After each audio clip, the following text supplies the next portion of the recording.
Okay. All right. So for those of you that are listening to the recording, I was just suggesting that my initial plan was to do, focus on 1 and 2, and then in the last session, throw in a few interesting verses from 4. But I've been getting a lot of emails saying that, people they never get to study 3 or 4. I don't think it's more advanced or anything like that. It isn't. Our business is Kriya Yoga and Ashtanga Yoga, and that will be our business for a few lifetimes. So let's not imagine that we are somehow advanced in some sort of way, that we need something more. We don't need anything more. We need to follow the yamas and niyamas. That's what we need to do. But nonetheless, we do have intellects, and it's okay. It's perfectly okay to absorb the intellects in jnana. So I was thinking, instead of just throwing out a few verses from 3 and 4, we will spend this 6 or 7 sessions as promoted, but we'll just do padas 1 and 2. Even then, we won't be able to fit them all in, and then we'll have a totally separate svadhyaya. We'll take a break, and maybe in the spring, we'll just have a new 6 or 7 series svadhyaya only on padas 3 and 4. Now, since that's different from what I kind of pitch this svadhyaya as being, if anybody has any objections, you can email me.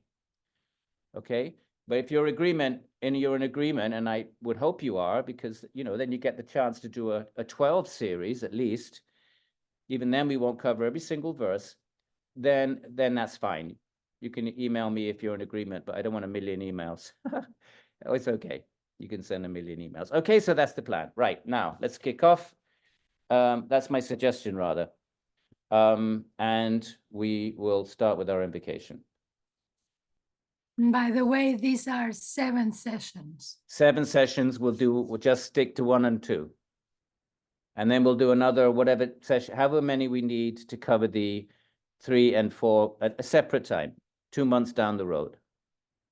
We'll take a break. Because if something is too regular and too available, the mind sort of just, kind of like takes it for granted. So we should, we won't do these too often, so that, that it's something a little bit special for me as well. Akanda mandalakaram yena vyaptam characharam tat padam darshitam yena tasmai Shri Gurave Namaha. Namo Vishnu Padaya Krishna Prasthaya Bhutale Shrimate Bhaktivedanta Swamini Iti Namine. Namaste Saraswati Deve Gauravani Pracharine Nirvishesha Shunyavadi Pashatya Deshatarine. Akanda Mandalakaram Yena Vyaptam Characharam Tatpadam Darshitam Yena Tasmai Shri Gurave Namaha. Sri Krishna Chaitanya Prabhu Nityananda Sri Advaita Gadadhara Sivasadi Gaura Bhaktavrinda. Hey Krishna, Karuna Sindhu, Dinabandhu, Jagatpate, Gopesha, Gopika Kanta, Radha Kanta, Namostute. Tapta Kanchana Gaurange Radhe, Vrindavaneshwari, Vrishabhanu Sute Devi, Pranamami Hare Priya. Those of us in the Vrindavan tradition, we take shelter at the lotus feet of Srimati Radharani. If we get her blessings, then she controls Krishna. So, and she's very sweet and very kind and very loving. Apavitra pavitro va, sarvavastha gatopi va, ya smaret pundarikaksham, sa bhayabhyantara shuchihi.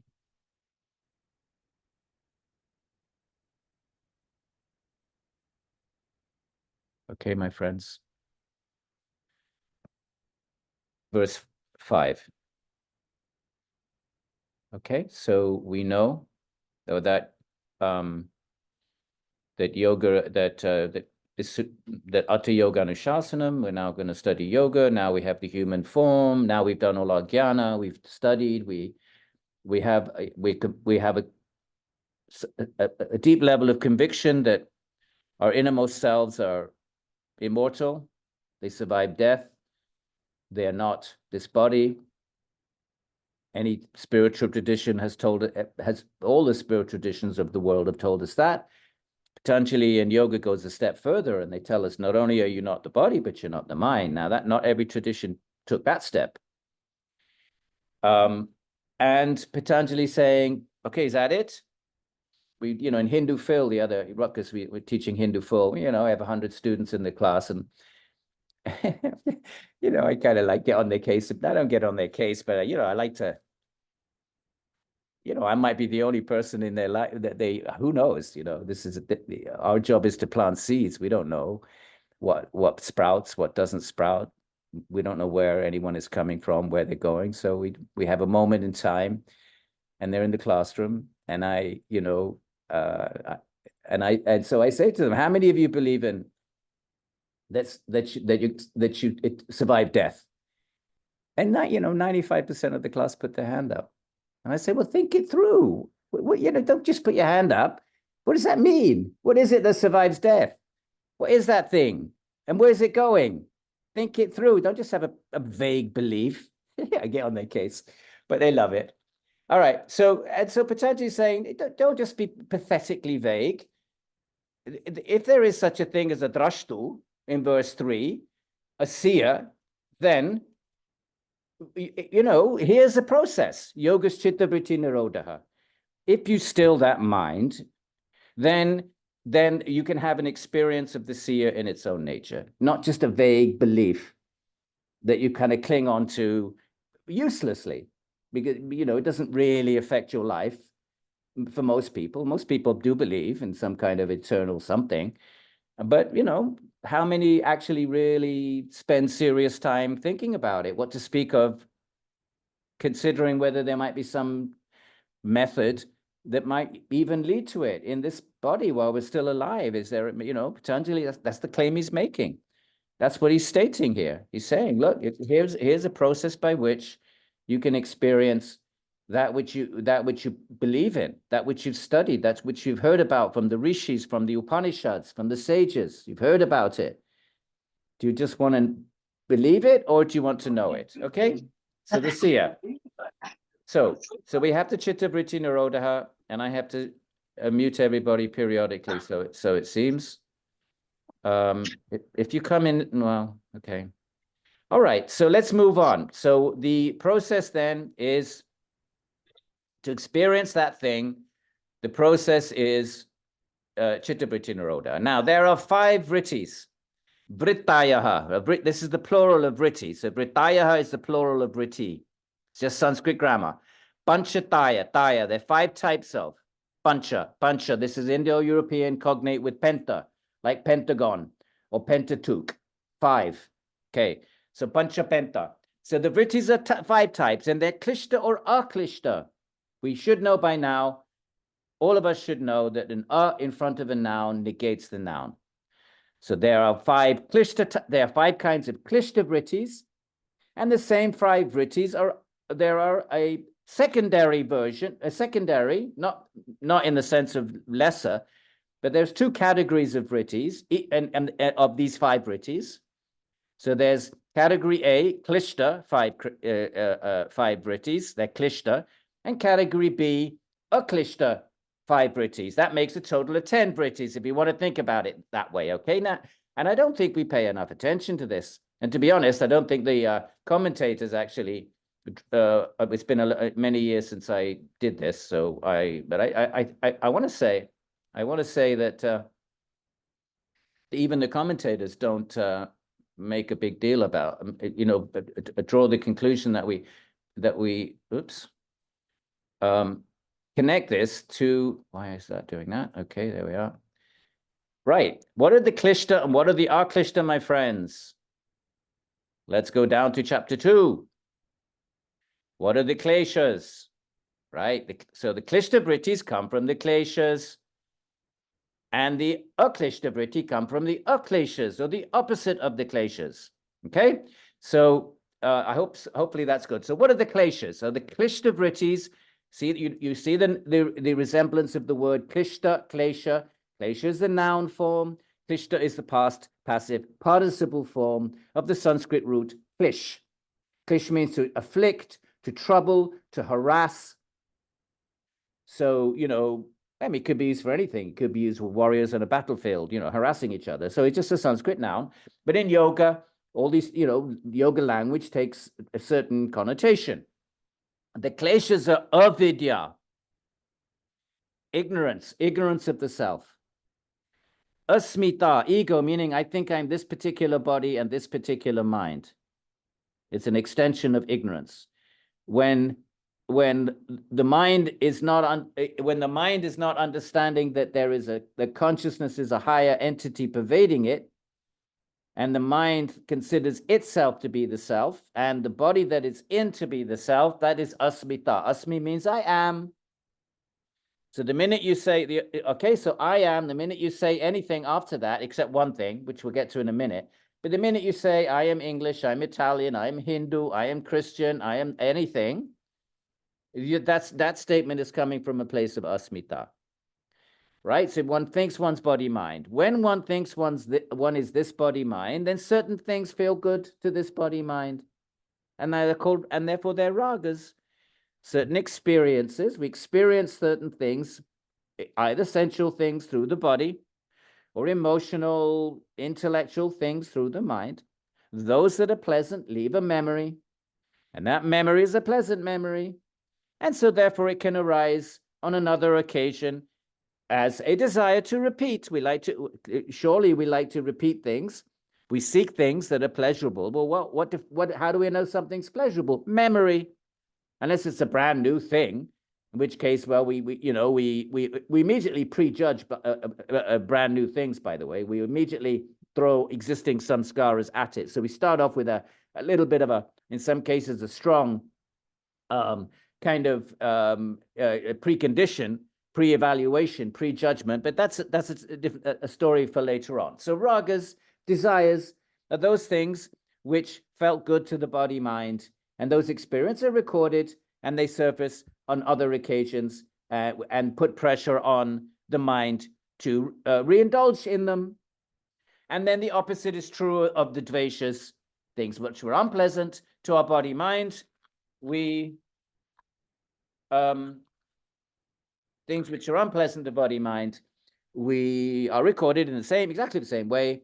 And when we encounter them, we try to avoid them. And abhinivesha is the clinging to life, which is fear of death. As long as we're in avidya, all of these are built on avidya. He's going to say that. We're jumping the gun. We have to come down here to understand what the klishta and the aklishta vrittis are. The klishta vrittis in verse 1.5 are coming out of these 5 kleshas. Now, what are the akleshas then? Aklishta vrittis, well, they're the opposite, my friends. What is the opposite of avidya? Vidya, also known as jnana, also known as viveka, the knowledge, I am not this body mind. That's vidya. So those are aklishta vrittis. They're good vrittis. We have to have them. They're jnana yoga vrittis. We have to start off with those in order to even for the practice of yoga to even make sense. For us to even for the proposal that yoga is chitta vritti nirodha, and that the result of that tada will be drashtu swarupe vasthanam. The only way that's even going to make any kind of sense at all is if we have vidya, we have knowledge that there is an Atman. And where does that come from? It comes from the study of the sacred texts. It comes from the words of the great rishis. So that's so that's the opposite of avidya is vidya. Later on, Patanjali is going to call it viveka. So viveka, vidya, jnana, these are all more or less synonyms. So what's the opposite of asmita? Brahmasmi from the Upanishads. I am Brahman. This is the aklishta asmi. Brahmasmi, tattvam asi, and so are you. So that's the correct asmi, the correct ego. There is a self. There is a real self and a not real self. The not real self, why is it not real? Because it's temporary. It doesn't have sat. Sat means continual existence. It's always in a state of being. Well, the body does not continually, even in this life, it has changed from baby to boy to toddler to young person to old person. So even in this life, the body doesn't have sat. Even in this life, the mind doesn't have sat because it's changed so many times. The mind, when our minds as babies and toddlers and young ladies and so forth, it changes all the time. So they do not have sat, but consciousness has sat. We were conscious when we were babies. We were conscious when we were toddlers. We were conscious when we're young. So consciousness has always been sat. Its objects have not. Therefore, what's the correct asmi, I am? The correct asmi is the sat asmi. And what's another word for that is Brahman, Atman. And so therefore, the Upanishads have this wonderful little Mahabhagya saying, Brahmasmi, I am Brahman. So the opposite of, so we're looking at Klishta, Aklishta. What's the Aklishta version of Asmita? Brahmasmi. Moving on to the third one. Raga is the Klesha. What's the Aklishta then? Raga for the Atman. Mumuksha, desire for the Atman. That's a good desire. And in bhakti, there's even a type of bhakti, my friends, called Raga Nuga. Have you read about the gopis? Madly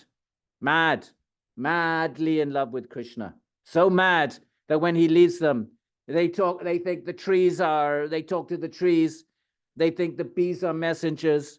And they start talking to the trees and they say that to the bees, oh, you bees, don't come near us. You've touched the lotus garland of Krishna and he sent you as a messenger. We don't want to talk to Krishna. He abandoned us. The gopis are mad. And by the way, they don't think of Krishna as Bhagavan. They think of him as an ungrateful, of course, then of course he appears and then they fall in love. I mean, they're always their love is so intense that they are qualified to become jealous and angry. In these high states of love, they become angry at the beloved when he's not there. So this is raga. They have intense raga for Bhagavan. And that highest type of bhakti in the Krishna Vrindavan tradition is raga anuga. The very word is embedded in it. Raga nuga. So that's the opposite of the mundane raga, is raga for body mind.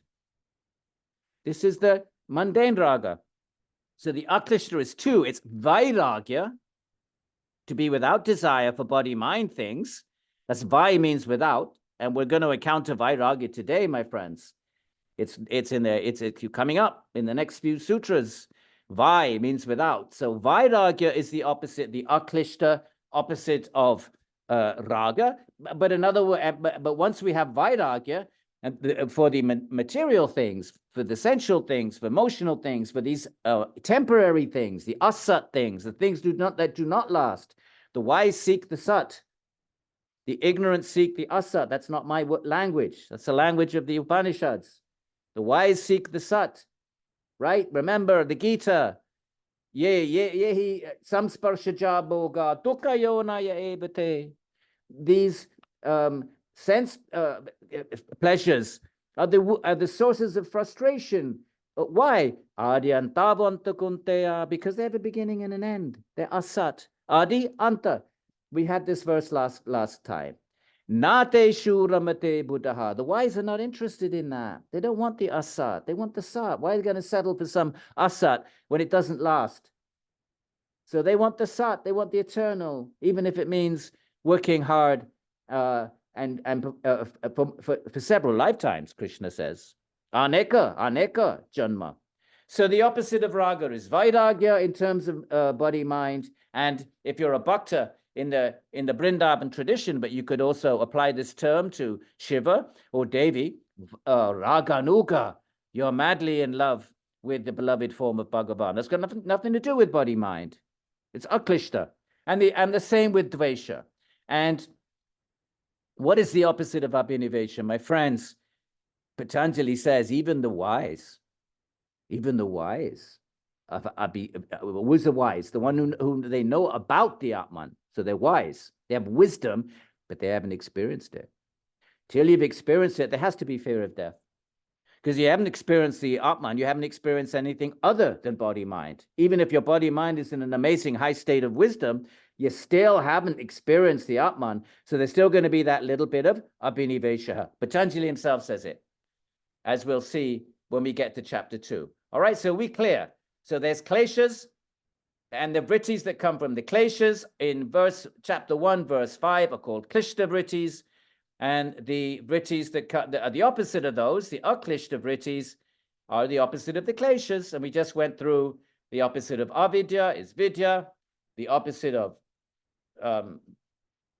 asmita is brahmasmi. The opposite of raga is vairagya. And at the same time, if you're a bhakta, raga for Bhagavan.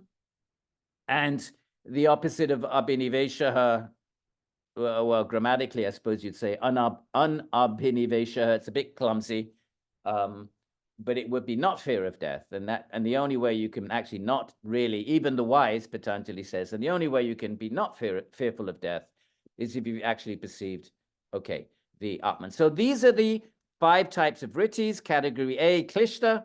Category B, aklishta. And they all have to be nirodhahad. Even the aklishta ones in Patanjali Yoga. This is where bhakti it takes a different direction. Bhakti is not interested in this. Bhakti says, no, we're not going to nirodha our vrittis about Bhagavan. You can keep your svarupa vastanam, says the bhaktas. Keep it. You want to be absorbed in your svarupa eternally? It's all yours. We don't want it. We want to be absorbed in thoughts of Bhagavan. That for us, the bliss of that is much greater than the bliss you're talking about, your Satchidananda bliss of the Atman. We want the bliss of Bhagavan. So this is one of the ways that it's not that the Bhakti denies this. Says, yeah, of course it is. You can have it. It's there. But we don't want it. So that's how the bhaktas take a different they take, that's where they say, okay, you yogis, you want to be absorbed in your own sarupa. We want to be absorbed in the rupa of Bhagavan, the beautiful form of Bhagavan. Right? Stuns all 3 worlds. You read the beginning of the 10th book, when Krishna enters the universe. All the constellations align in the most ecstatic, the most auspicious. The whole universe is worshiping, adoring, and offering whatever they can to Bhagavan. So if you're a star, what do you do? What can you do? What can you do? You can't sing, you're a star. You can't cook, you're a star. So then you align yourself in the best possible, most auspicious constellation known to the heavens. The oceans rumbled in the most pleasant baritone with the waves, and the clouds join in harmony. You have this cosmic harmony, the clouds rumbling, the sea rumbling, the birds and the bees buzzing. This is then the harmony of nature welcoming Bhagavan into the universe. So the whole nature is stunned. So that's because when Krishna, and when they see the form, the rupa, right? Patanjali wants the svarupa, the rupa of the Atman. The bhaktas want the rupa of Bhagavan. When Bhagavan appears in Vrindavan, he walks around. The trees horripilate, their leaves bristle with ecstasy, and they bend down to try and offer a fruit or a flower because they can't walk. How are they going to serve Bhagavan? What are they going to do? So they bend down, or they give him shade, and the bees buzz around, and all of the Yamuna River, the river stops flowing, stunned in ecstasy, stunned. We can't move. The waves can't move. So this is because of the rupa, the form of Krishna. So that's the opposite of so that's raga nuga right now. We took a bit of a detour. Right now, what are these? Okay, so the 5 vrittis. Okay, what are they? Pramana, viparyaya, vikalpa, nidra, smritayaha. Okay. The 5 vrittis that we have to nirodha, and remember, each of these can be klishta or aklishta. Each of them, keep that in mind the whole time. All of the next discussion on Vrittis. The 5 Vrittis can be Klishta or Aklishta.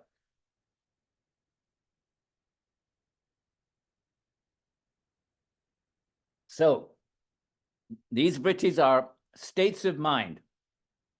The pramana is when the mind is right knowledge, but this has nothing to do with knowledge of the Atman. The pramana is not knowledge, it's not viveka, it's not vidya, it's not jnana of the Atman. Pramana is knowledge of the world out there. Knowing something. How do we know something? How do we know something? Just any mundane thing. How do we know it to be true? Patanjali is making a declaration that yoga is chittavritti nirodha, tada drashtu sarupe vastanam. Then the seer abides in its nature. How do we know it to be true? It's called epistemology in Western philosophy and religion. How do you know something to be true? Okay, what are the sources of right knowledge? That's the first. So when the mind is situated in correctly perceiving, there's a tree out in the garden. Yoga is a realist school. There's really a tree out there.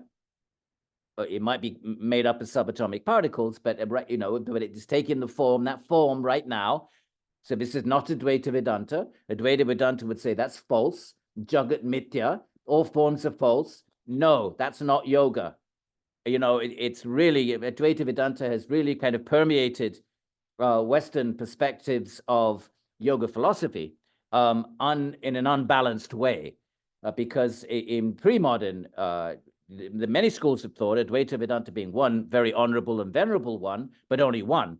And yoga is not Advaita Vedanta. So whereas Advaita Vedanta would say the world is a mirage, no, that's not yoga's position. That's not Sankhya's position. There's a real world out there. It may be temporary, but the forms are real. They're not superimposed in the language of Advaita Vedanta. Superimpose means when, like, for example, you superimpose something, like in the desert, you see a lake, you're superimposing a memory of a lake onto the sand. That's superimposition. In photography, you can superimpose, right? If you want to make a ghost in a room, you take a picture of a room and then a ghost, a separate picture of a ghost, and you superimpose them. So that's Advaita Vedanta's understanding of the world out there. It's really Brahman with forms and names superimposed. That's not yoga or Sankhya.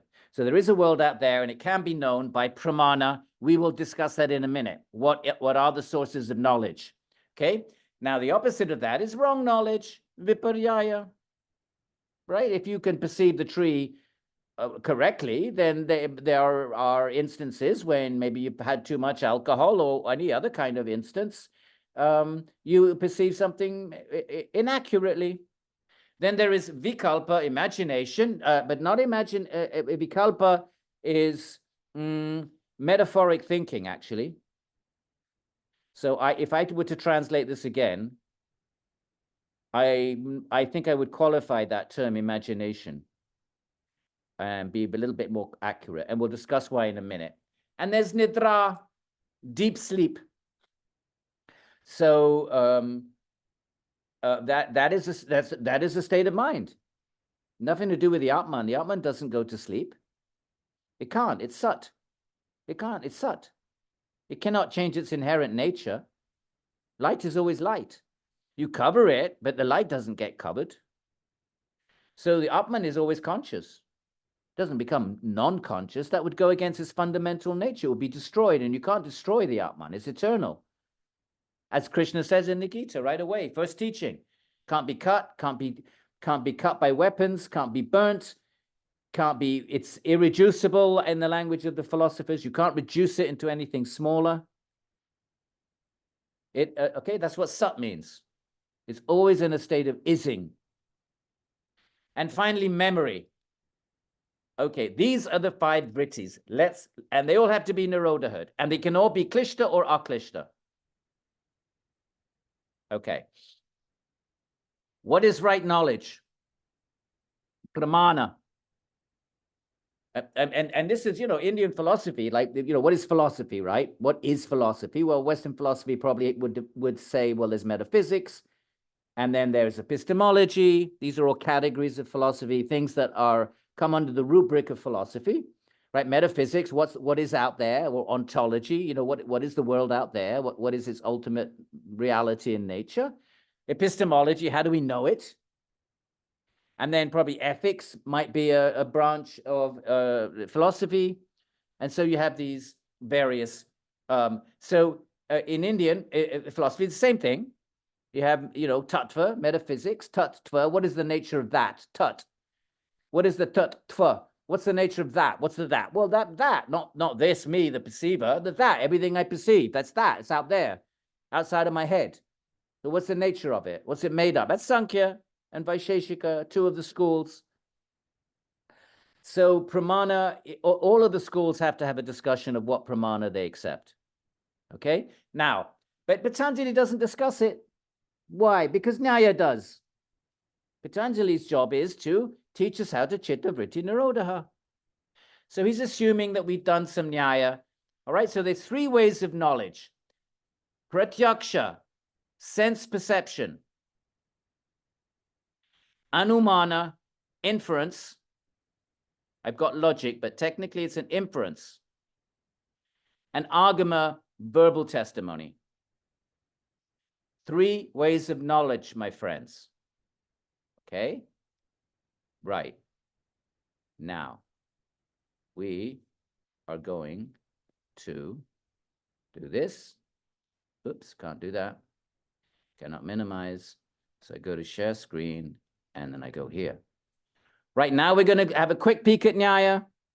Most of you didn't do Nyaya, but some of you did. It'll be a nice review. Okay, Nyaya accepts four sources of knowledge, the same three as yoga: perception, inference, right? In my text, I translated it as logic, but it's the same Sanskrit word, anumana. Forget about analogy, and testimony. So out of the three that yoga accepts, Nyaya accepts the same three, but it will make a case for a fourth. That doesn't need to detain us. We're not interested, and it's not particularly convincing in my view. Okay, so let's see what they have to say about the three that yoga does accept, the three sources of knowledge, pramana, okay? And we'll go down. Right, perceptual knowledge, the first one, sense perception. How does it arise? What are the conditions for sense perception, right? Is everybody okay? Let me just take a quick peek. Is everyone okay? Will you see what we're doing? Yoga chitta vritti nirodha. What are the vrittis? 5. It can be klishta or aklishta. Fine. What are the 5 vrittis? The first one is right knowledge. And it's subdivided into 3. We're still on the first of the vrittis. The 3 things are subcategories of the first, right knowledge. How do we get right knowledge? Sense perception, inference or logic, but inference, and from words. Okay? Think about it. How do you know anything? Either you perceive it yourself, or you deduce it. You make an inference, like you hear a rumbling in the road outside and you infer a big truck is going by. You haven't seen it. Or somebody tells you, someone says, oh, you know, something's happening in the park, or words, or you go to college and you get knowledge from words from the professors, okay? So, but now we're going to look at this a little bit. Is everybody following? Are you okay? Everybody give me a thumbs up there, all of you divine beings up in the little boxes. Thumbs up, thumbs up. Okay, we'll keep going. And is everybody okay with the idea of just doing, having 2 sessions, you know, 6 or 7 just on chapter 1 and 2, and then having a completely different series? If you don't want to do it that way, send me an email, because I did, you know, thumbs up, everyone. I'm going to scroll up the top there. Yes, 2 different series, all right? The second will be 3 and 4, big time. Get into cities, mystic powers, cool stuff, walk on water, wine into water, water into wine, all of that good stuff, except that the yogis didn't drink wine. So it will be water into somaras, soma. Okay, so let's get back to our Nyaya, right? Well, why are we doing Nyaya? Why are we doing Nyaya? Because Patanjali just says that there are 3 ways of right knowledge, but he doesn't explain it. Why doesn't he explain it? Because Nyaya explained it for us. So we got to go look at Nyaya. That's why we're looking at Nyaya. Patanjali is going to presume that we did our Nyaya. So let's not tell him that we didn't, and let's cheat, and let's do it now. So here we have our Nyaya. What is sense perception? Right, perceptual knowledge. How does it arise? From a connection of a sense faculty and object. Right, your senses contact an object. Your eye sees the tree. Your ear hears the music. Right, number 1. So there's 4 conditions for this to be right knowledge. If any of these is not in place, you might get wrong knowledge, which is the second vritti.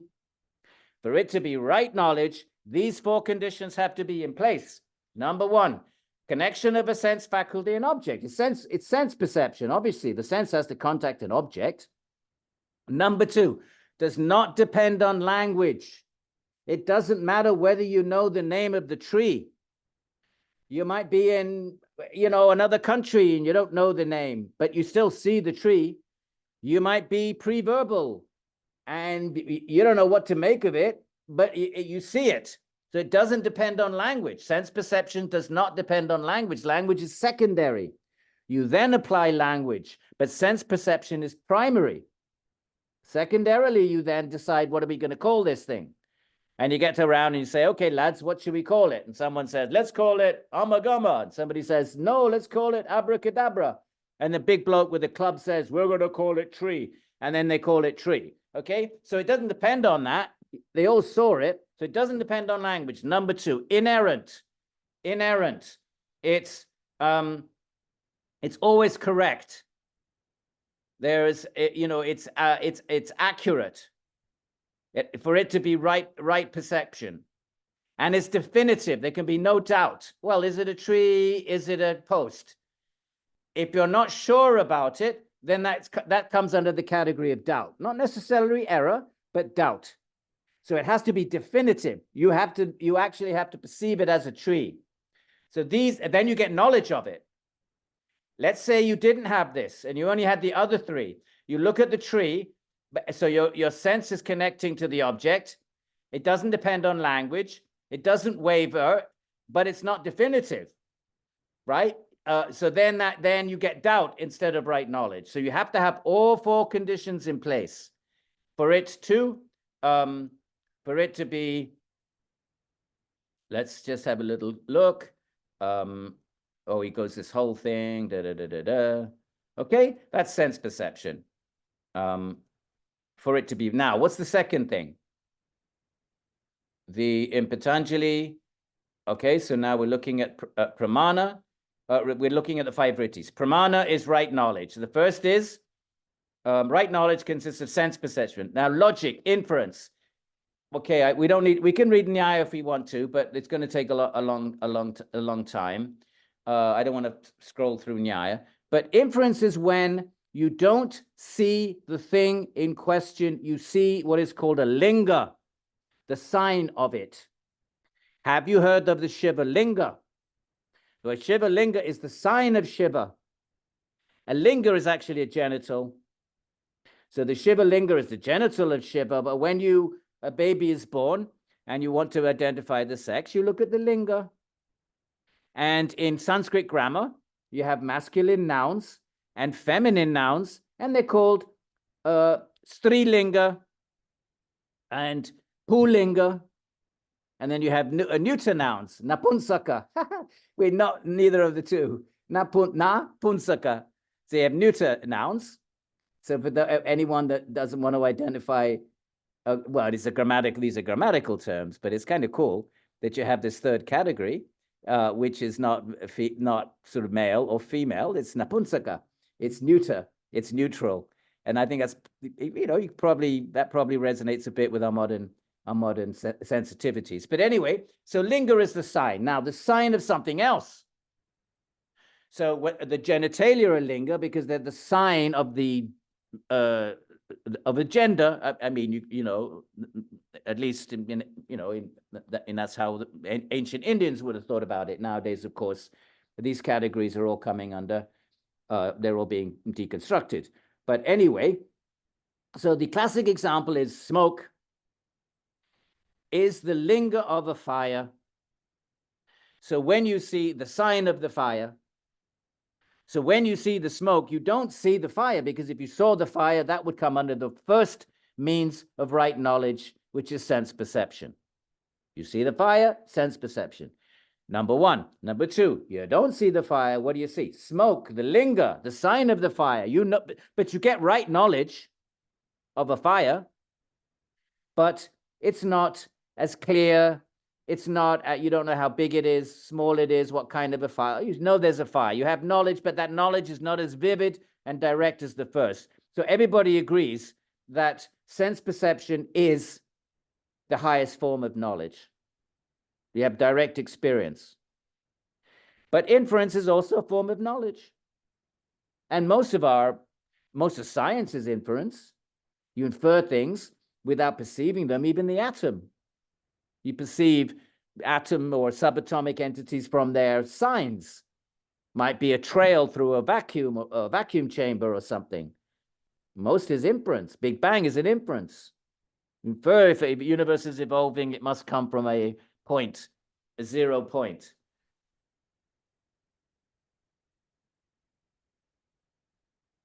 So science and philosophy are essentially Anumana enterprises, the second form of knowledge. It's called Anumana in Sanskrit, in the middle here. Break this long word into three. Sanskrit, you join words together. You can, not always, but certain words you can join. There's actually three words here. So pratyaksha, break. Anumana, break. Agama. Agama is verbal testimony, words. Excuse me, Professor, we're still looking at Nyaya on your screen. Oh, well, you're blessed. So let's get rid of it then. Bada boom. Can you see it now? Okay, so now I have to stop screen, and then I have to start screen. Is that Ellen? Yeah, now we see you. Oh, now we see me. Now we see you. Okay, so now we go to, back to that. Is that okay? Yes. Right then. Okay, so what I was saying is that this long word can be broken into three: pratyaksha, anumana, and agama. Not can be, has to be. There's three words in there. But because of Sanskrit, sandhi, because of, words can be strung together. So you have to know how to break them up. Right. So the second way of right knowledge is inference. But there are conditions. For it to be right knowledge, there can be no exceptions. It always has to be the case that wherever there is smoke, there is fire. It always has to be the case that if all men are mortal, Socrates is mortal. It always has to be the case that, well, the Greek syllogism doesn't quite fit the same way, but it always has to be the case. So if it isn't always the case, then it might be a probability, but it's not right knowledge. If it's mostly the case, like with the quantum theory and the collapse of the wave function, you can you can make equations for the probability. Well, these traditions would say that, well, that's probability. It's not right knowledge. You don't actually know. Okay. The third way of right knowledge is verbal testimony, words. And there has to be conditions. Again, Patanjali doesn't discuss this, Nyaya does.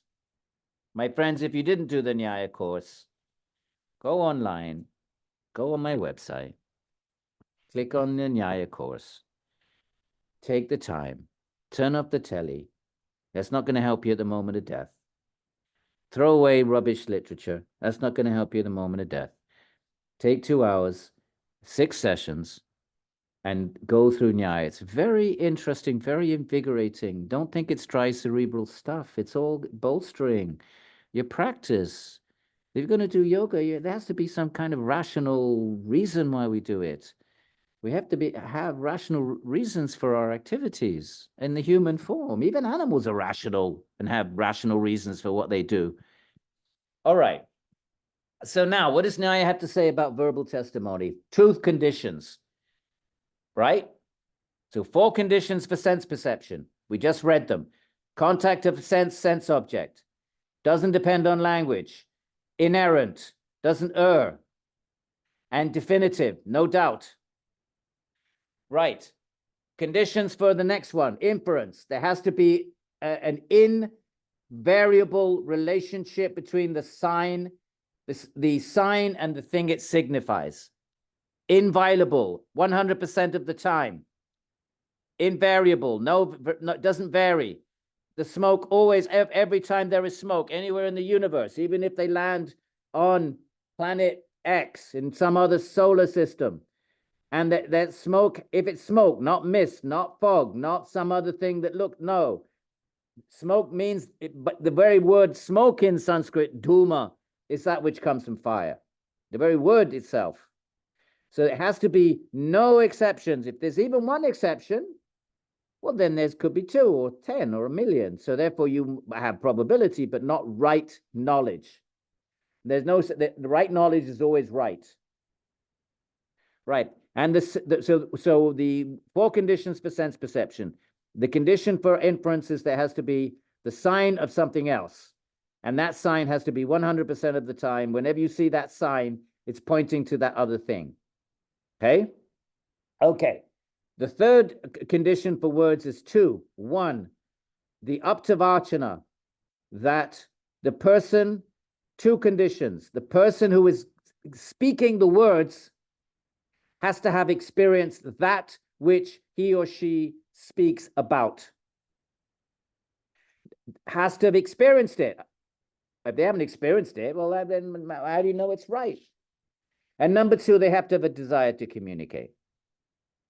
Because you might have experienced it and you have no desire to communicate. Well, then you're not going to provide verbal testimony. These are the 2 conditions. They each have a higher, a lokika and alokika. The 3 forms of knowledge can be applied to mundane things of this world, like mountains and trees and fire and smoke. And the same 3 can be applied to the Atman and Bhagavan. How so? Prachaksha, you can perceive the soul, but not with the senses though. What is the whole yoga about? Svarupe Vastanam. What happens? Then you have experience. So in other words, it's direct experience. Inference is indirect because it's mediated by a sign. When you infer fire from the smoke, it's indirect. And when you hear words about the fire, it's indirect. Somebody tells you there's a fire on the mountain. There's a fire on the mountain. There's 3 ways of knowing it. 1 is direct. You see it. The other 2 are indirect. The second is you see a sign of it, the smoke. And the third is you hear words about it from a reliable park ranger. That's secondary, mediated. Right. Apply that to higher pramana. So lokika means loka, this world. So there is pramana about things of this world, the loka, lokika, belonging to our mundane realm. And there's we know what means, alokika. There is knowledge of things which are not of this world, like Atman and Bhagavan. They can be known in the same 3 ways. You can perceive the Atman and you can perceive Bhagavan. There are plenty of stories of great bhaktas who have darshan of their beloved Bhagavan from the beginning of from the Upanishads and the Puranic literature and the epics, right into the medieval bhakti traditions, the Puranas, and right into the 16th century traditions. And I'm familiar with the Vrindavan ones, but you'll find plenty of accounts in the Shaiva and Shakta of visions of Devi and Shiva and Bhagavan and Krishna and Narayana. So perception. So that's perception, meaning it's not mediated, it's direct. And what is alokika? Inference. Well, you can infer that there must be a Bhagavan. That's what Nyaya does. They infer there must be an intelligent being behind the workings of the universe, right? Much as Richard Dawkins can't stand the idea We're reading Richard Dawkins this week in our Science and Religion. So we start off with the Purva Paksha, the opposing point of view, which is Richard Dawkins, The God Delusion. He's a very good writer. And but he's nasty. He's nasty, but he's clearly a very intelligent person. He's actually a good writer. He can be quite funny. But he just has this nasty little kind of snide, condescending. It's worse than that. It's actually, it's really, it's a little bit vicious in places. So he's like a missionary. He's like a kind of a anti-God missionary, but that's good. So you really get the sort of Purva Paksha. So we're starting with him, and he hates this idea that, intelligence, that why do you have to posit intelligence? What have you gained by positing? So anyway, so therefore this kind of an argument, do we have to assume there's intelligence behind the universe, or can we just say it's the nature of things themselves? Why do you have to introduce an intelligence? That kind of a discussion gets taken up by Nyaya again, because they're the logicians, and they will use Anumana to create, just wherever there is smoke, there is fire. Wherever there are compounds and products, there's always a producer in known experience, right? Because in inference, you're making an inference about something that is not within your known experience. Anyway, and so they do all of that work. So that would be higher pratyaksha. And they also make an inference. They also use inference to argue that there must be a soul, an eternal soul, and their opponents, the people they're taking on, the opponents in Sanskrit, Purva Paksha, the opposing point of view. Remember, the real philosophers, they don't just spout their thing, they're engaging other people's opinions, the ones that are most dominant, right? So Richard Dawkins is arguing against Christian theism, actually. He's completely Christian, his Purva Paksha. Be interesting to see what, if you study Vedanta, what he would have to say about that. But he would say the same thing. Why do you posit consciousness as it's some distinct kind of category? We haven't found its material origins yet, but we will. So it's a kind of faith that some sort of primordial chemical soup, somehow magically, some chemicals, just a one-off thing. Unlike natural selection, which is not not a one-off thing. He's a natural selectionist. That's his thing. He's an evolutionary biology. Sorry, it's fresh on my mind because I'm preparing for class. But he has nothing to say. It's only one little paragraph, and he runs away from it. Well, life must have originated in some, but we don't know how it did. But it must have done, because we're here to talk about it, the anthropic principle. It must have done in some little kind of chemical pond somewhere. Somehow life accidentally emerged, an accidental emergence from chemical, and then he runs away and talks about something else. Well, how the heck can consciousness arise from chemicals? If he could do that, how can one property arise from something with completely distinct? That's just magic. You can't, that's not science. So you have to sort of demonstrate that. If you wish for it not to be a belief, you have to demonstrate it. But nonetheless, so Nyaya will do inference to say, no, that's not good enough. To say that life just magically pops out of material entities. It's a completely different kind of quality. Consciousness is different from rough and smooth and other qualities like color and form and shape and touch. It's completely distinct, therefore it must reside in a different kind of substance. So they use reason and argument. So that's alokika, anumana. And what about alokika? Remember, not of this world, right? These three pramanas, the three pramanas, they are lokika, things of the world, and alokika. Well, we're looking at the alokika ones. First of all, you perceive the soul. That's the claim of yogis from the beginning of Indian literature to the present. Number two, you can infer there must be a soul. That's the job of the logicians. And number three, there are words.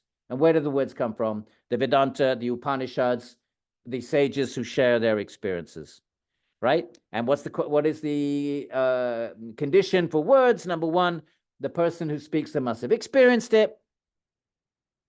And what are you going to do? Someone says, someone like Ramana Maharshi, or some great being, or, some great mystic, or the world is full of stories. And they make this claim. What are you going to say? No. Well, if you're Richard Dawkins, you know what you'd say? Oh, well, all these mystics, it's just brain states. They're just sort of deranged or abnormal brain states, like, epilepsy. I mean, that's the best he can do.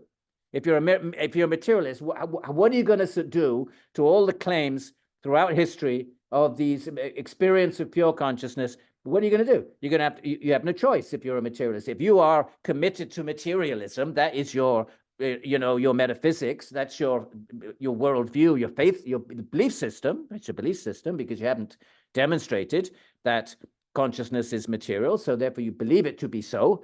And if that's your worldview, then what do you do when you read these stories of the great mystics, where you have to say, well, they just all, deluded. He even calls the book the God delusion. So therefore, he could just as well have called it the soul delusion. So therefore, an experience of pure consciousness for him would be deluded. It would be actually, in fact, a kind of abnormal brain state. That's what you're going to have to say if you're a hardcore materialist. Okay? So, but the yoga traditions say, no, words, we have to accept, we have no right to just sort of dismiss this just because we haven't had in our little Ivy League, universities or whatever we are, just because we haven't, sitting there and we haven't had any mystical experiences, and therefore we want to, we want to make it fit into our paradigm of evolutionary biology, then they would say, well, that's just a dogmatic assertion to deny it. So we have these accounts, and that's the higher words, okay? So the alokika, agama. Alokika means not of this world, words.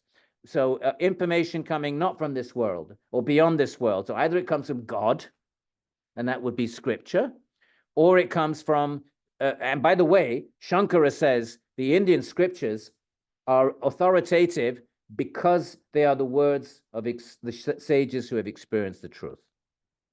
So it's a little bit different from other scriptures in that way.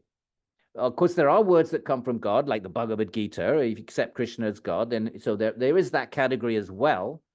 But you notice the teachings of the Gita are just echoing the Upanishads. Krishna gives it a tweak and says, okay, you don't have to renounce the world, renounce the fruits. So he gives a little bit of a tweak on yoga. He says, look, there was another kind of yoga, it got lost, I'm reestablishing, but he's not giving anything new. If you notice, even when he gives karma yoga, he says, well, this is ancient. I taught it in the beginning. I was taught, and it was handed down.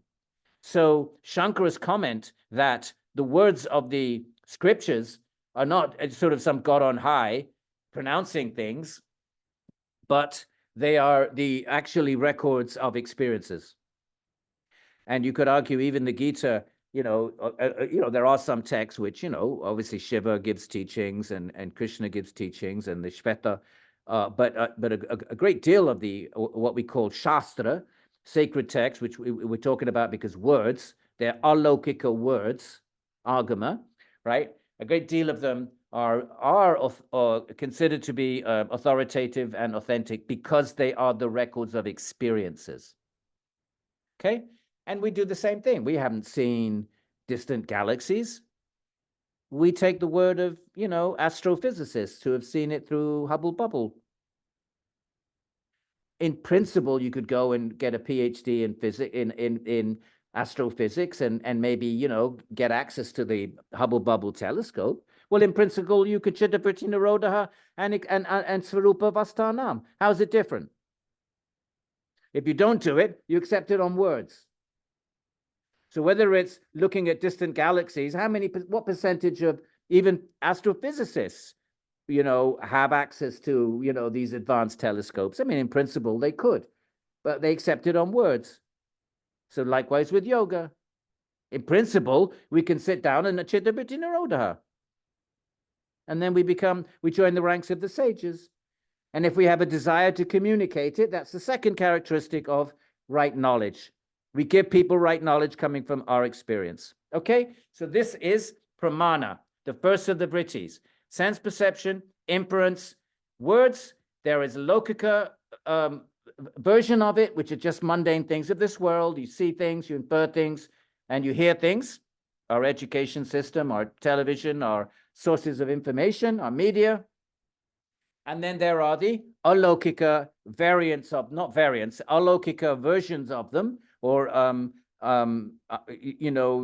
alokika kind of a different dimension, operating in a different, not in the body-mind world, but in the world of consciousness, we have alokika, perceptions, inferences, and words. Okay, my friends, do you see how we are, you see how we could spend like a year doing, you know, if we really wanted to unpack these sutras. And you know, I'm not in the business of hurrying, my friends. If you study this with a proper pundit in India, they forget about hurrying.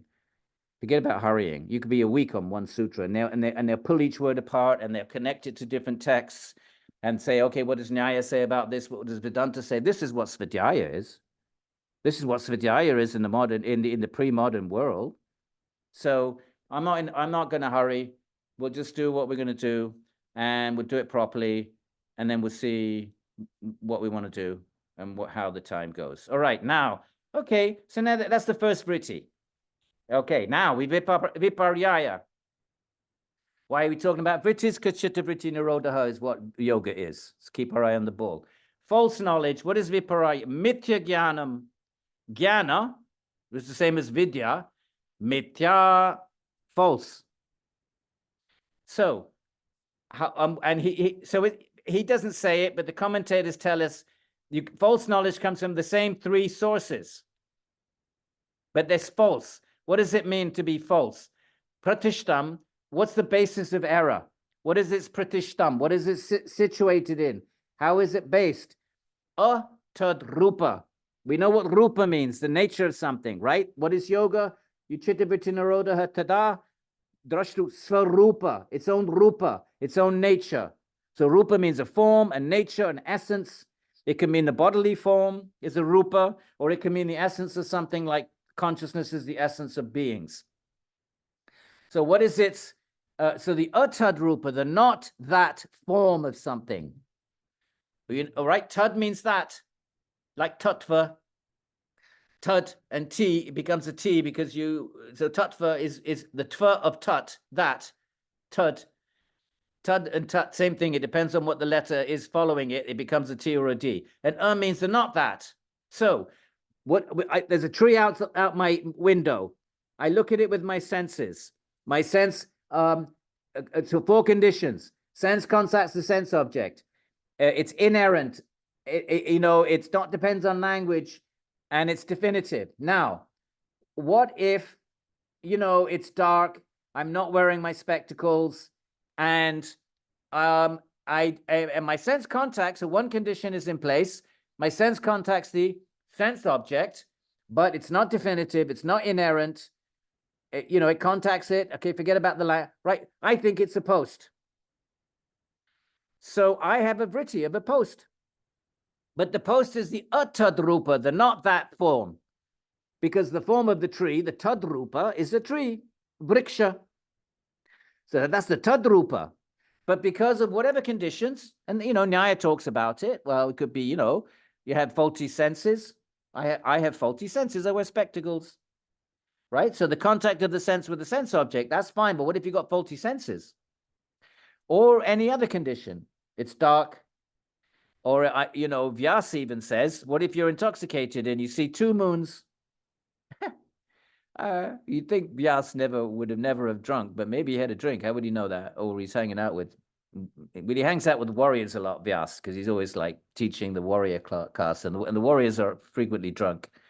So anyway, that's his example. 2 moons, right? There's only 1. So you're seeing 2. So that's error. So error is mithya jnanam. It's still a state of mind, though. Your mind says there is a post out there, or there's 2 moons up in the sky. That's real to you, but it's atadrupa pratishtam. It's not situated in the form of that thing, and therefore it's mithya jnanam. It's false knowledge. All good. Now, here's what you see here. I translated it properly. Metaphor. You see, I translated it properly there. Whereas here I translated it as imagination. I don't know why I did that. You'll have to forgive me. I think I was toying. I thought, you know what? Everybody translates it as imagination, but that's not what it is. And why do I say that? Because the commentators, whatever I did, I took from the commentators. I did not for 1 second change anything. I did not in any way imagine I had a better insight into the sutra than the commentators. My whole commentary was purely traditional. And a traditional commentator means that you're simply following the tradition by definition. The only thing I did was I would add some references to our modern day and age, and that's what the commentators are supposed to do, right? So maybe some metaphors and analogies that are more meaningful to us. But anyway, I think I thought, you know what? I don't know what I thought, but really it's metaphor. Now, what does that mean? The third vritti, it's called vikalpaha. It's vastu sunyo, it's deprived of an object. But it's shabda jnana anupati, like anushasanam. It follows the knowledge of words. What does that mean? The knowledge of words means conventional language. So a metaphor uses conventional language and conveys meaning, but it doesn't have an object. It's deprived of an object. Okay? So if I say something like, if I say, time flies. So that follows the usage of words. Nobody's going to, for a minute, pick that apart. But it doesn't have an object. There isn't a thing called time flapping around with little wings or big wings, right? But if I say time flies, is anybody going to say, what are you talking about? Where is it? I don't see anything in the sky flapping about. No one's going to say that. So therefore, but a lot of our speech is metaphor. You know, language is pervaded. There's another one right there. Language is permeated. Well, is there a thing called language with little holes in it that's permeated? So we don't even know how much metaphor we use. We're using it all the time. So if you're a philosopher, you have to account for everything. You have to have a philosophical category that you can fit everything into. Patanjali here is acting as a philosopher. This is not a mystical, this is not it's not like like the Upanishads or some text which is sort of mystical, poetic, and, like Rumi. I don't know about Rumi, but, there are mystics who write in a non-philosophical, non-systematic way, and they convey meaning. And they do that because they want to also convey that they're, oops, I got to throw a log. Well, give me a second, throw something on the fire.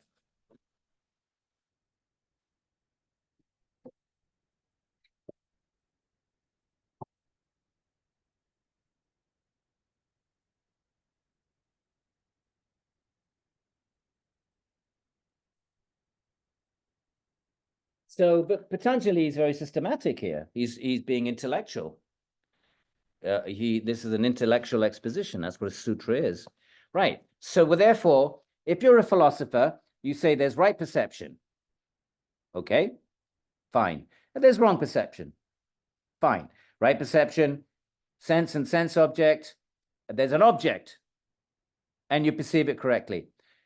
Wrong perception, error. Number 2, vritti. There's an object, but you're perceiving it incorrectly. What about metaphor? It doesn't have an object, but it's not wrong. It's not error. Like saying the tree is a post is error, and everyone say, no, it's not. Look, it's a tree. Put your specs on. Oh, right? Both have, what is the common denominator of right knowledge and wrong knowledge? They are grounded in an object. Differences, one perceives it correctly, one doesn't. But metaphor is in between because it gives you right knowledge. Time flies is not wrong, but it's not based on an object. So if you're a philosopher, you can't fit it in the first vritti. You can't fit it in the second vritti. You're a philosopher because you can't run away from it, like Richard Dawkins does with The Origin of Consciousness. You can't run away from it. So you have to create a new category. That's how you create categories. And the ancient Indians agree that the most convincing system has the few Occam's razor. The few categories you have, the better, more elegant a system you have. That assumption, which you could challenge, but that assumption, it's called lagutva in Sanskrit, and it's called Occam's razor in Western philosophy. And it's generally accepted. There are those obviously who are going to challenge, say, why should that be so? Why do you make that claim? You can't assert that. You can't prove that simpler things are more true. How do you prove that? But it is generally taken to be certainly a better argument. If you have if this, then that, it's better than saying, well, if this, and then if this, and then if this, and then if this as well, and then if this other thing, and then this. Well, clearly at a certain point you say, okay, well, we're getting it, it's a bit dodgy here. That's not such a good argument. Okay, so therefore, you have 5 vrittis. He's trimmed it down into as few categories as he can, these 5 vrittis, but he has to do something with metaphor. So he creates this 3rd category. Right. What's nidra? It's deep sleep, actually, not dream sleep. It's deep sleep.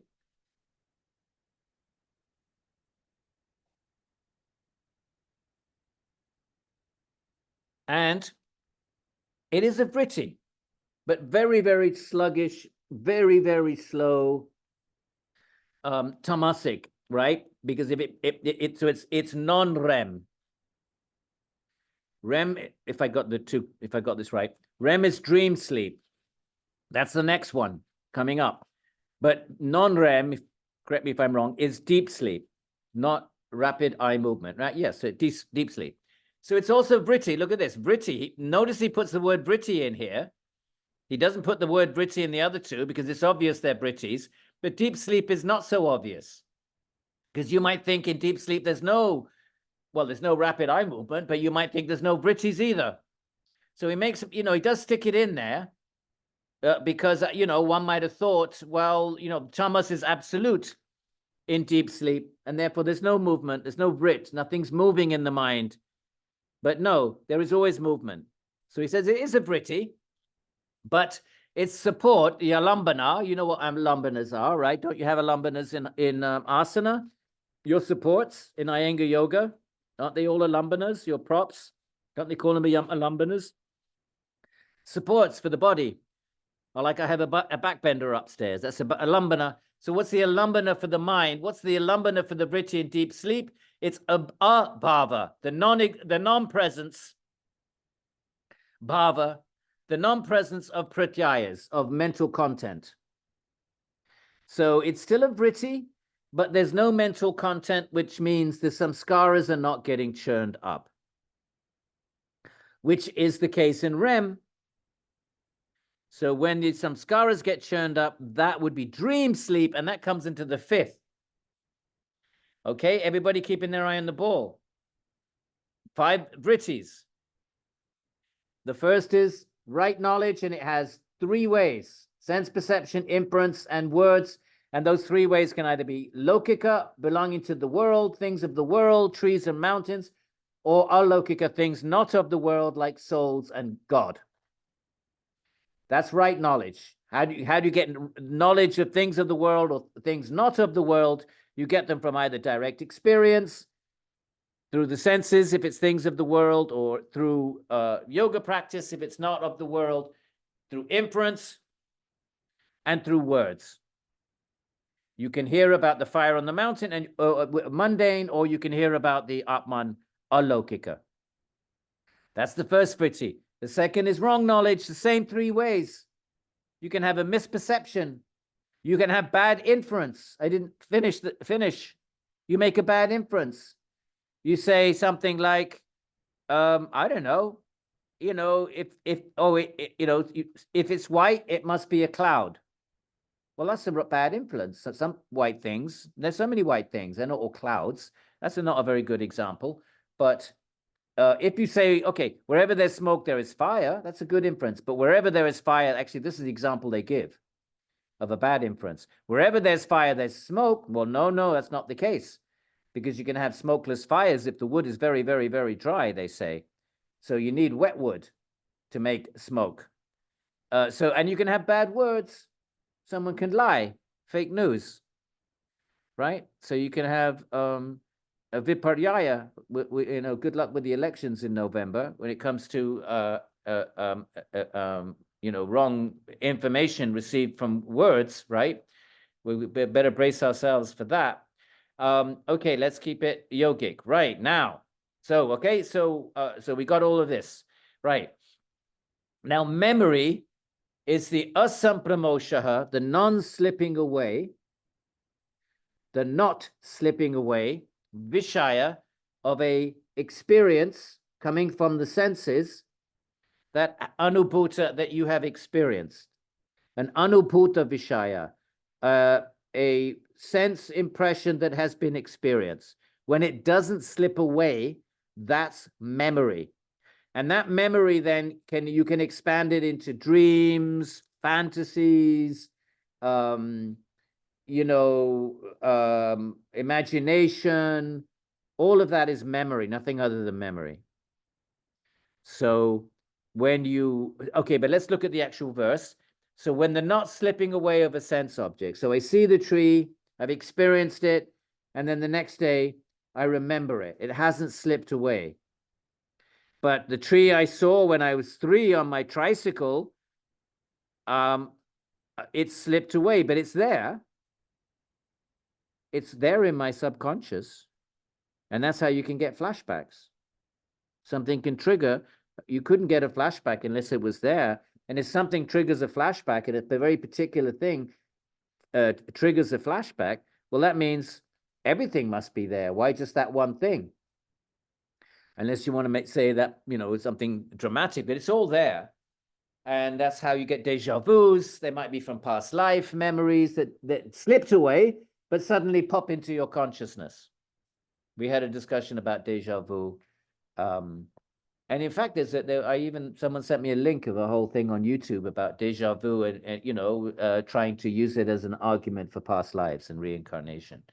And, taking it a serious argument. It wasn't like a flaky New Age argument. It was, it was scientists. There was a department in one university where they have a department on, examining reincarnation. I forget the name of the university. And it seems that the department's grown now. There's like 5 of them. One is looking at past life, collecting past life experiences. One is looking at deja vu experiences. And, there's 2 or 3 of them. Actually, John Cleese, the, Fawlty Towers, the comedian, was hosting it. So if you're interested, just, I don't know, I think maybe if you went onto YouTube, John Cleese panel on reincarnation, and it was I can't remember, it was Virginia University, and they had 4 faculty members, and each had their own forte and specialization on the matter of reincarnation. So, the other is near-death experiences, which doesn't necessarily point to reincarnation, but it does point to something distinct from the body. So they had these different categories that they are scientifically, they're documenting and collecting data. They're scientists trying to apply the scientific method and pushing it as far as they can, obviously, and trying to find empirical data, basically. Okay, so you might be interested in that. Okay, so now the memory then is the not slipping away of a sense object that has been experienced, all right? So in a mundane, I put my keys down and can't remember where I put them, and then it slips away, and then it not slips away, it comes back to mind. But your memories are the basis of your dreams, except in the dreams, they don't slip away, but you don't have control over them. So therefore, in dreams, the memories, they haven't slipped away because they're manifesting to consciousness, and that's how you're dreaming. So it comes under this category. They haven't slipped away, but you don't have control over them. There's nothing in the definition of memory saying you have to have control over them. He doesn't say that, Patanjali. He just says the not slipping away of a vishaya. So therefore, in dreams, they don't slip away, but they combine in weird and wonderful ways. When you fantasize, you create a fantasy that's not real, but the ingredients of the fantasy are real, because they come from samskaras, and samskara is a contact of a sense with a sense object. So you fantasize about, I don't know, sitting on the beach with your beloved, some beloved, but you have a memory of a beach that you have in your repertoire. Maybe you went to Hawaii, you went to Bahamas or something. So you just connect that, and then you have some memory of, you have some, you patch together some idyllic significant other, you're sitting there, and all of this is, the ingredients are real, but you just put them together. Unlike dream, where they are put together out of your control. In fantasy, you put them together within your control. You're sort of a master, you know, fantasy maker, fantasaire, if that's such a word.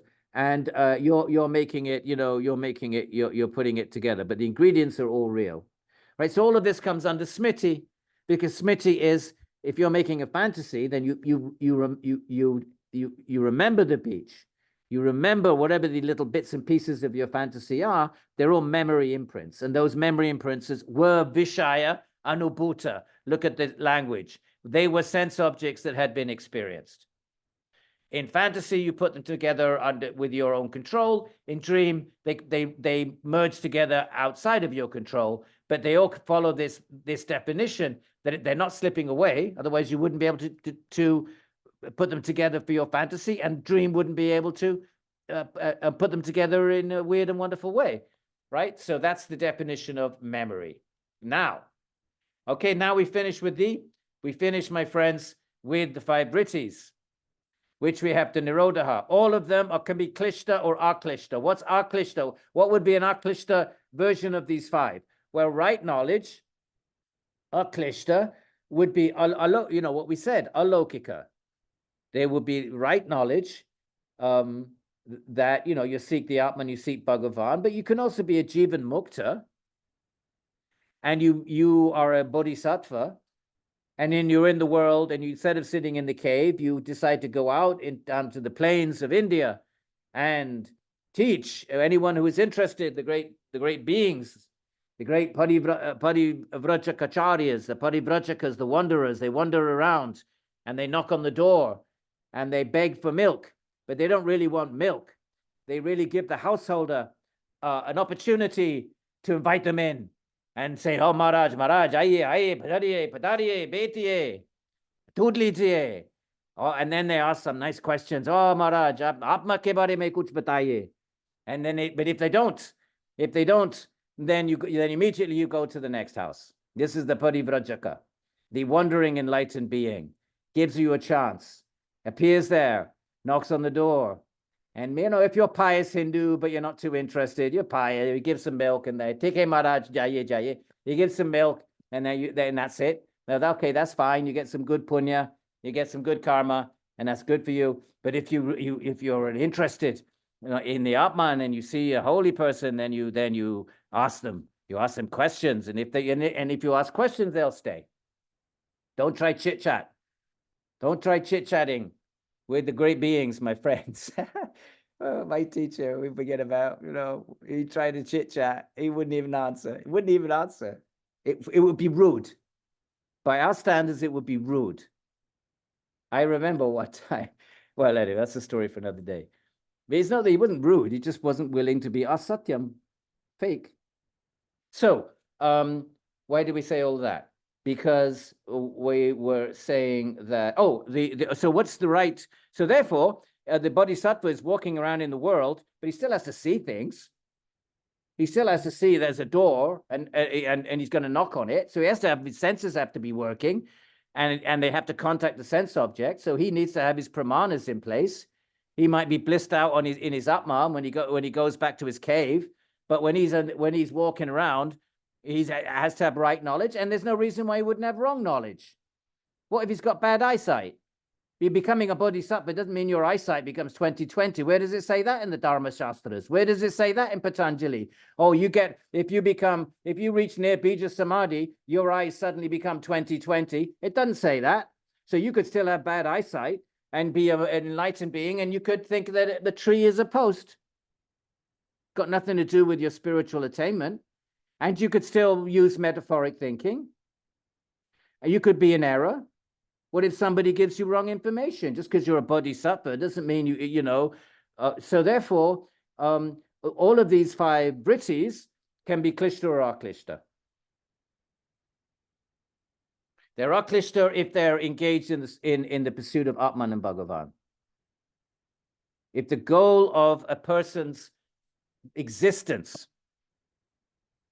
to the extent that the goal of a person's existence is to seek the Bhagavan and the Atman, to that extent, those vrittis are aklishta. So you have to sleep. So you have to be in the vritti, the fourth vritti of nidra. Vidra jivan mukta or bodhisattva. You still have to sleep. Even if you sleep 1 hour.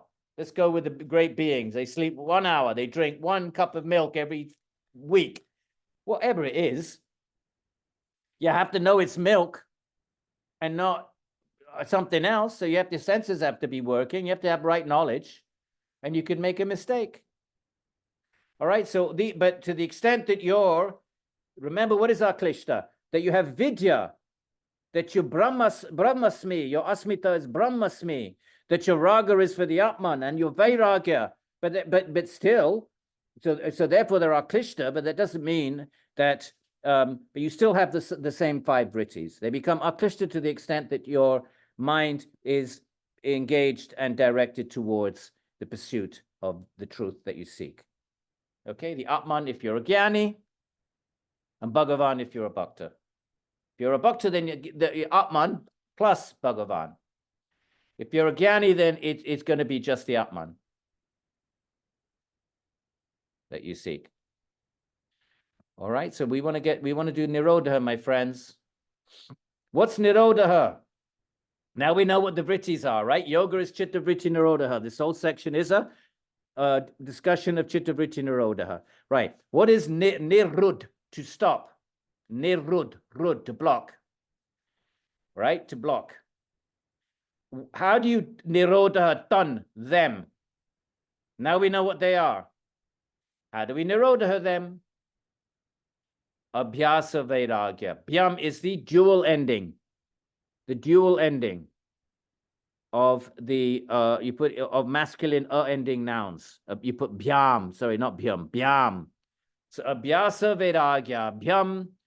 We nirodha them through doing 2 things: practice and vai, without. Ragya is the same as raga.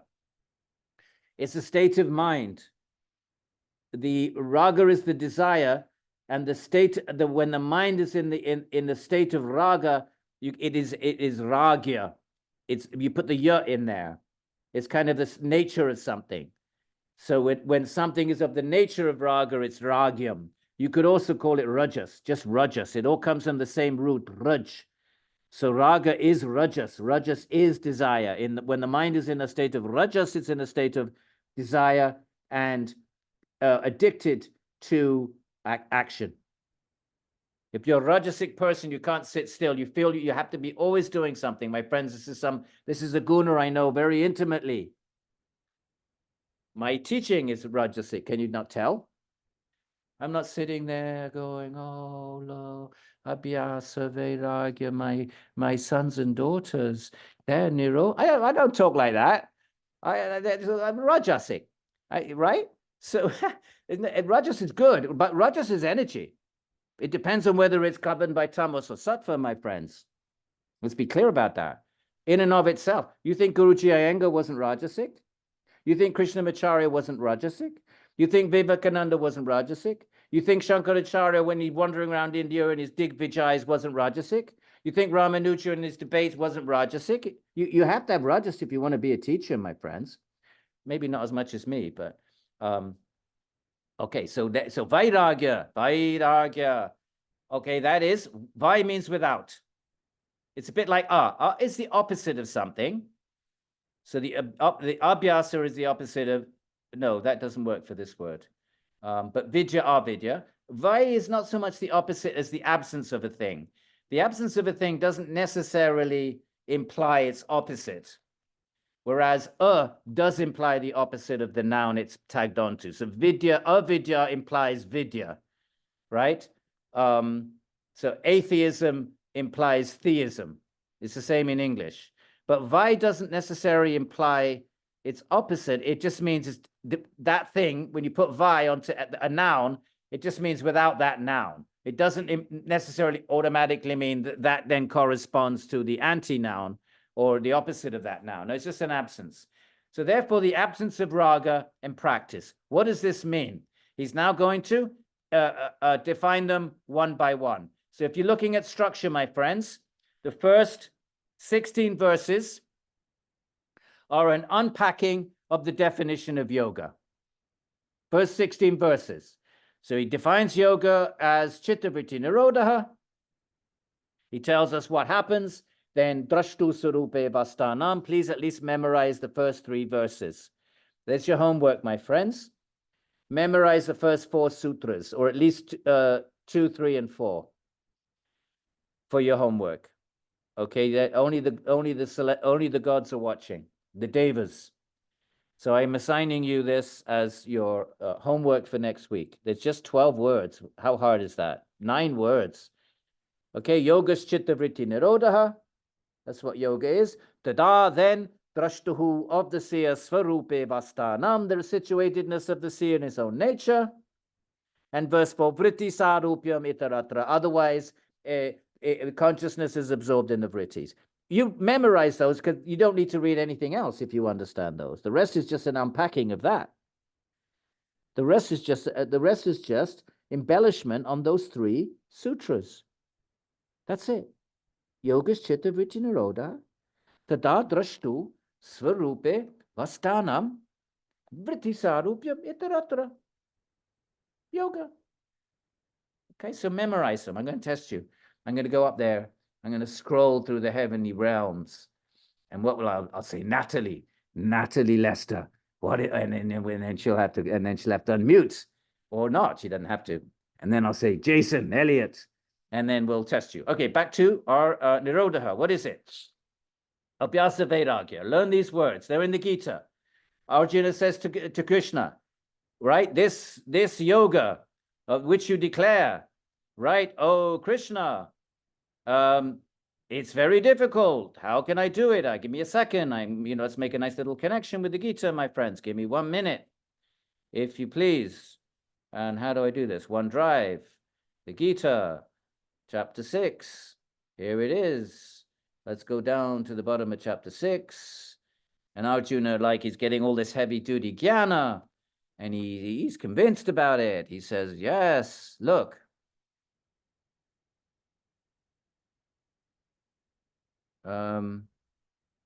Here, Abhyasa Vairagya. Look, my friends. Here, can you see? Stop share. Okay, stop share. Now share. Now, tell me if you can see the Gita. Can you see it? Eleonora? Yes, we see. Yes, we Evan, can. can you see it? Unmute, please. Yes, we can. I'm not getting any. Are you all there? Yes. Can we you can. hear it? No, you can see it, yes? Yes. Yes. Okay, Yes. so Yes, we I beg your can. pardon. Okay, so Arjuna says, look at our Arjuna. He's us. It's me and you. He says, look, he says, Arjuna spoke, the yoga which is declared by you as evenness of mind. Okay, this is karma yoga, but it still requires the same abhyasa vairagya, right? He says, I do not perceive the steady continuance of this because of the mind's instability, right? If you were to frame that in a Patanjali language, I don't say I can nirodha the mind because the mind is fickle, right? Look over here. The mind indeed, right? You could apply this to yoga, is unstable. And that's Sanskrit for that. Chanchalam, chanchala. It's really chala, if you've been to India, right? Chalo, bhai. Let's go. Chal, to go. Right. Chanchala means chal. It's a reduplicative intensitive. When you want to say something, an intensitive, but it reduplicates the verb. So it's going. Okay. Do we have that in English? Not really. We have walkie-talkie, but it's not quite the same thing. So the mind is chalam, always going, meaning it's moving, it's vrittying all the time. So manaha, the mind is chanchalam, pramati balavadradam, as if it's forced. It's strong, it's pramati, balavad, it's strong, the mind is strong, it doesn't want to nirodha, it's dridham, right?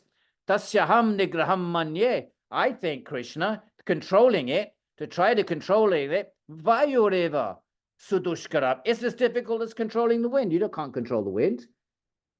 Even your great big wind farms, they're not controlling it. They're just using it. How do you control the wind? So Arjuna, is a great question, right? You sit down and you try to meditate, fix your mind on your mantra, and it's like the wind. And Krishna says to Arjuna, without doubt, Arjuna, the mind is unsteady and difficult to restrain.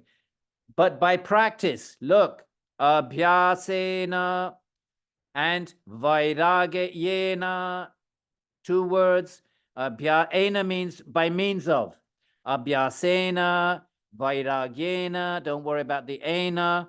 That's the Sanskrit ending. Abhyasa, vairagya, griyate, it can be restrained. I hope you agree that that was a useful little detour. The same two words, my friends, Bhagavad Gita. Okay, so now I've lost my, oh no, I've lost my Patanjali. What? You know, I have this weird computer and things just shoot off the screen and I never know how to get them back. Does it happen to you? Like you open something else up and the original thing just flies off. And there must be a way of getting it back, but I've never figured it out. Okay, well, we have to go all the way back into my workshop, the Yoga Sutra file. Beg your pardon. We want to do a Nirodha before we end. That's our Dharma for today. So maybe spill over a few minutes. Okay, Yoga Sutra, is this the full text? Yes, full text. So when I click on it, it shoots back. It shoots back, but where was it? If anybody can help me with that, it drives me crazy. Like if I can help you, Edwin. You can. Okay, Yes. can you help me after the class? Yes. Okay. So when it shoots off, what's the immediate way of getting it back? I mean, if I just scroll like this, it doesn't come back. But let's do that after. Okay, thank you so much. Can you see this now? Yes. There's your abhyasa, there's your vairagya. Okay, everybody? Okay, Gita. Now, what is abhyasa? Right. So the next 5 verses are Nirodha. And 2 of them dedicated to abhyasa, 2 of them to vairagya. So Patanjali gives us little lists, and then he unpacks the lists, right? He says yoga chitta vritti nirodha, and then he gives us what the vrittis are. He gives us kriya yoga, klesha tanukarana, kriya yoga weakens the klesha, and then he gives us, and then he lists them, avidya, asmita, raga, dvesha, binivesha, and then he does them one by one. He gives us the yamas, gives us the list, ahimsa, satyam, brahma, and then he tells us one by one. So this is sutraic, systematic exposition. Right, so this is a little list. It's only got 2 things on it, but it's still a little list. So first of all, he just defines it. Nirodha is abhyasa vairagya, and now he's going to unpack both of those words. He starts with abhyasa, effort, 2 verses, 13 and 14, abhyasa, 15 and 16, vairagya. It's nice to see the structure of the sutra because it will help you know where to put a full stop and get up and make a cup of tea and come back and then another little section. Okay, so what is abhyasa? Right, this is nirodha means abhyasa. It also means vairagya, but right now we're looking at the abhyasa element in nirodha. What is the abhyasa element in nirodha? Yatnaha. It's the effort. Tatra stito, to keep the mind fixed there. Where's the there? Your object of meditation. This is not mindfulness. Let's be very, very clear. Mindfulness is a practice that emerges from probably Theravada Buddhism and becomes reactivated in I think Burma or somewhere in like the 18th century mindfulness. But it's a Buddhist practice, and it's I think a very valuable practice. But you don't stop the mind. It's not a Nirodha practice. You step back and witness it, and then when you do that, you realize what's nonsense, absolutely, nonsense mind it is. But no, this is a Nirodha. Now, if you want to Nirodha something, it's got to be situated on something else. If you want to, something has to be sitting on something more firm. So the mind has to be fixed on an object. And Patanjali will give a list of objects. For now, let's just say mantra. So he gives them Om. He says Om, right? So here you are, you're doing your Om. Om. Right. Now, tatra stito. I have to fix my mind, tatra, on that, Om. I'll do my Krishna mantra. Hare Krishna, Krishna Krishna, Hare Hare, Hare Rama, Rama Rama, Hare Hare, Hare Krishna, Krishna Krishna, Hare Hare, Hare Rama, Rama. Right, now my mind wants to wander up and start thinking about email. It wants to wander up and start thinking about something else. I have to bring it back. That's a yatna. That's an effort. That's an effort. Right, it may take me, I might be off my mantra for 2 minutes before I realize. And then a little voice says, come back. That's a Nirodha Samskara. The Nirodha Samskara, right? What's that voice saying? Come back. Right? One Samskara, email Samskara has captured my mind.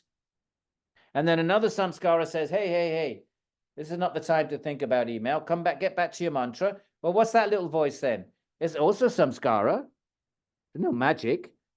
But a voice in the head is a thought. A thought in the head is a Samskara. What else is it? A Britti comes from a Samskara. Right? So therefore, that takes an effort. And sometimes you just don't want it. You say, no, I want to, I'm not, I want to stay with my rêverie, my lovely French word, rêverie. But anyway, that takes an effort, my friends. Yatna. You know the word prayatna from the asana verse. It's the same thing. So practice is the effort in situating it there. And there is your alambana for your mind, the support of your meditation. And that effort, my friends, that effort, if you want to call yourself a meditator, or you want to claim that label, oh, I meditate, I'm a meditator. Well, this is what it means to be a meditator. Tatsatu dirga kala, for a long time. For a long time. Let's go back to our Gita.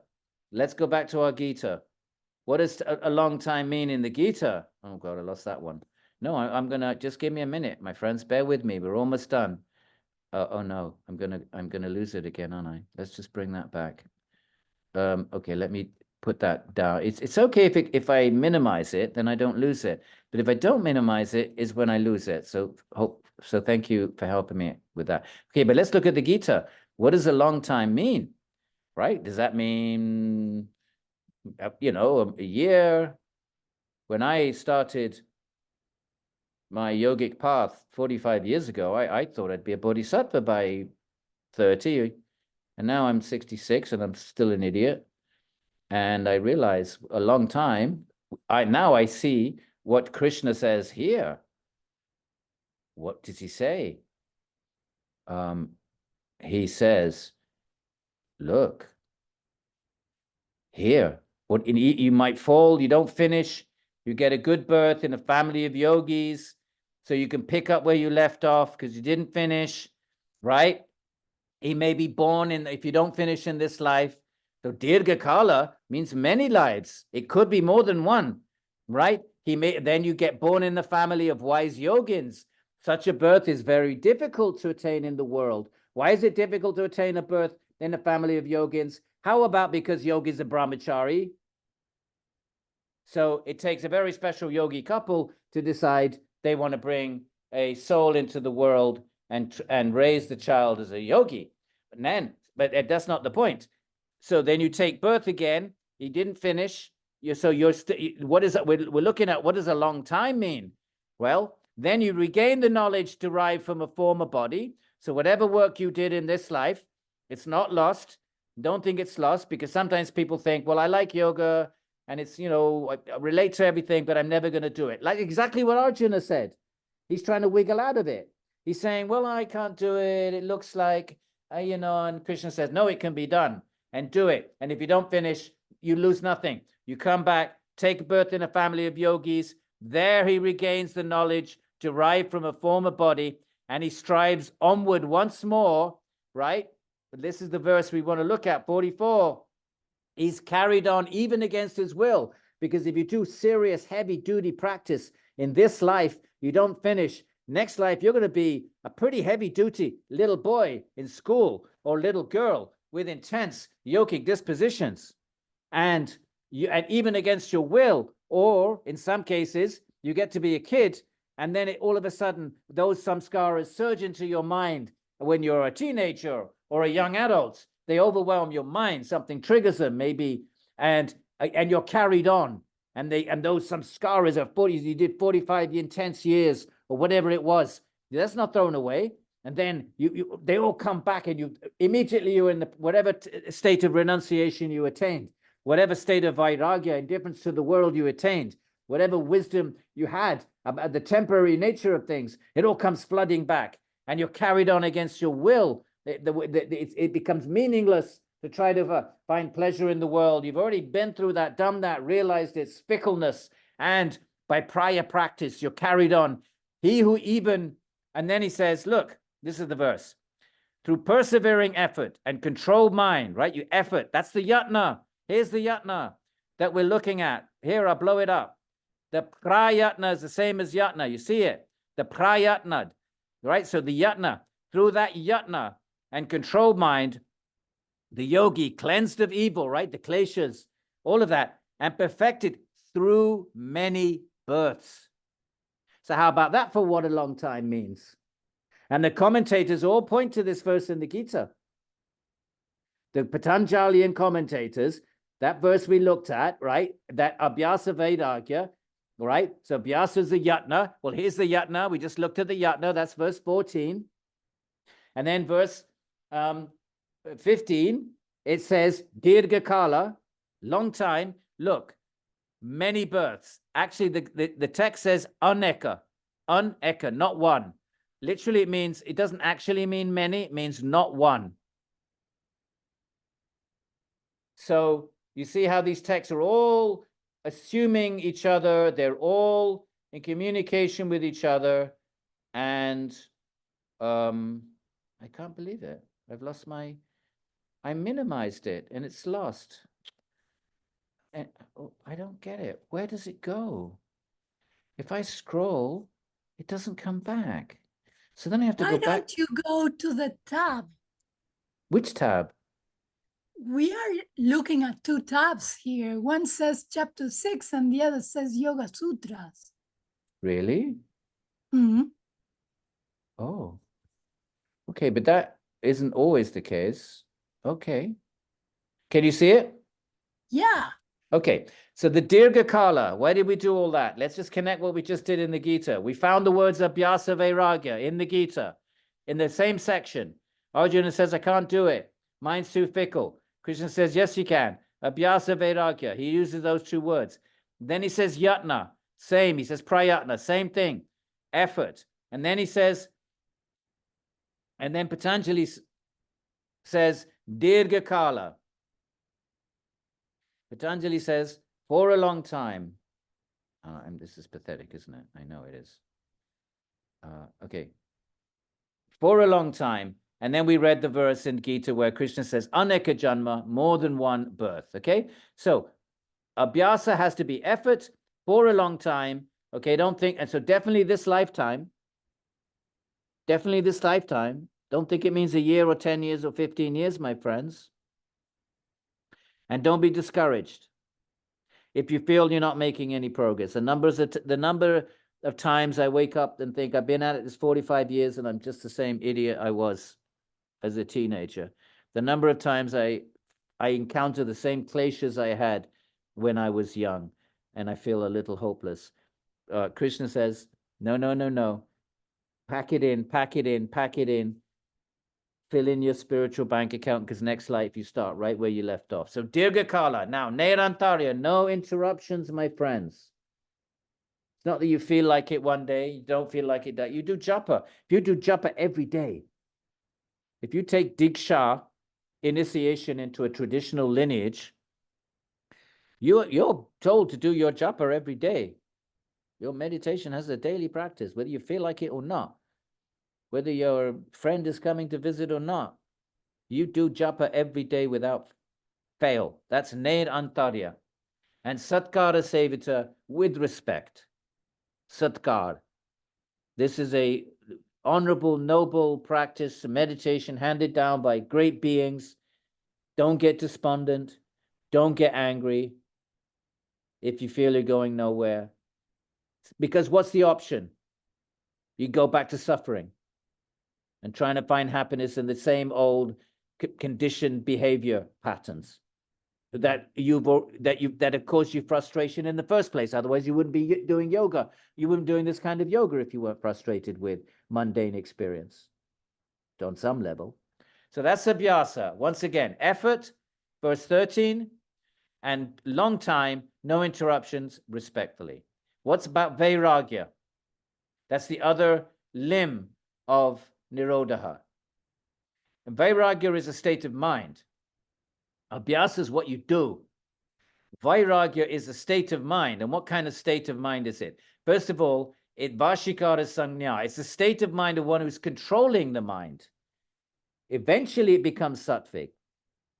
But initially, and for maybe certainly this lifetime, the mind is tamasic and rajasic. So you have to control it and slowly, mold it into a place of sattva. Don't think that's easy for us Westerners, my friends, especially, and modern day Indians. We are living in a consumer culture. We've grown up to consume. That's raga. We've grown up we've been indoctrinated that the goal of life is to enjoy the world, raga, as long as you do it dharmically, okay? If you have a slightly higher type of cultural system, then you have codes of morality and ethics and dharmas, and you try to not harm your fellow citizens. You have maybe higher order principles, but the goal is still, as long as we're in avidya, the goal is to enjoy the body mind, enjoy your relationships, emotions, right? So so therefore, to make the mind to be free of that, and make the mind sattvic, to become detached from that way of thinking, avidya way of thinking, but I am body mind way of thinking, and make the mind into a brahmasmi, I am Atman, right? And my goal is the Atman, and my goal is Bhagavan, to sort of mold the mind into that way of thinking. It takes vashikara. It's kind of similar to yatna. Vashikara is to exert control. So vairagya is a samjna, a state of controlled consciousness of one who is free of thirst. Thirst for what? Sense objects, vishaya. If you're free of thirst for sense object, whether you've drishta, seen them, or heard about them, it means being free of desire, my friends. And we read the Gita, or have we not read the Gita? A fifth of the Gita, a quarter of the Gita, every single verse, 25% of the verses, free of desire, free of desire, free of desire. Second noble truth, third noble truth of Buddhism, second noble truth of Buddhism. Everything is frustration, and there's a cause. What is it? Desire. So this is where yoga comes into conflict with consumer culture, which requires consumer culture requires the aggravation of desire, the agitation of desire, in order to consume and have a healthy economy. Right? Production is up, manufacturing is up, and now we consider that healthy society. And you have access to resources, you have spending power, and you can consume. That's the opposite of yoga. So it's difficult for us, even yogis. We still, like my guru would say, you want to, aap log 50-50 wale hai. I know I love to say that, and you've heard it so many times. 50-50 wale hai. You're all 50-50. You think you can have your bhoga and your yoga. And most of us, if we think about it honestly, would probably have to admit that. So vairagya is the vashikara samjna, the control mind of one who is without thirst for vishaya, sense objects, whether you've experienced them and they have a memory of them and you want to have it again, or you've heard about it. Technically, this is about the celestial Vedic realms, but I don't want to get into that. The celestial realms that are the goal of Vedic ritualism is that which you have heard about, the Shruti. So this is Anushravika. So if actually anybody reading this 1,000 years ago, or even 500 years ago, they would have understood that this heard about is the desire to attain the celestial realm after this life, because the celestial realm is still samsara. So, so therefore, in Vedic culture, The goal of Vedic ritualism is not moksha, it's not liberation, it's a celestial realm. That's the goal of Vedic ritualism, the Mimamsa school that we will have to do one. I am really looking forward to doing Mimamsa with you. I know we won't get 200 people, but we might get 30. Right, so that's the first, one more sutra and we're done, my friends. So that's Vairagya. And then Tat Param, higher than that. There's a higher Vairagya, just like we saw with sense perception. There was Loka and Alokika. There was lower, mundane, and higher. Well, there's a higher Vairagya, higher than just disinterest in sense objects. That's mundane sense objects. But what's higher than that? Vai, without, Trishna. There's your Vitrishna in verse 15, Vitrishna in the middle, Vai Trishna, don't worry about Vai Vi, same thing. Trishna is thirst, it's a big word in Buddhism. So is disinterest in the gunas. What does that mean? Everything Prakritic. There's Purusha and Prakriti. What is Prakriti? The three gunas. So if you're disinterested in everything Prakritic, then what are you interested in? Purusha Kyatir, when the mind becomes absorbed in Purusha. That's the only way you can be actually indifferent to the gunas, which means nothing material is of interest to you anymore. The bliss of the Atman, and even the bliss of, before you get to the Nirbija Atman, even in Sabija Samadhi, which is not the end of the journey, what is Ananda Samadhi? What is that? Out of the four Samadhis, Vitarka, Vichara, Ananda. Even that, the mind itself, not the Atman, not the bliss of the Atman, but the mind itself can become intensely blissful. The Prakritic mind, and then loses interest in anything else Prakritic. Even that bliss of the Sattvic Ananda Samadhi mind is nothing compared to the Ananda of the Satchidananda Nirbija Svarupa Vastanam. So therefore there is a lower Vairagya, which is the control mind of one without thirst for sense objects, whether experienced or heard about.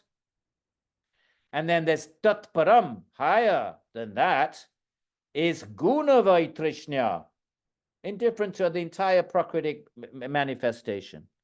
The gunas means everything. Everything is the gunas other than Purusha.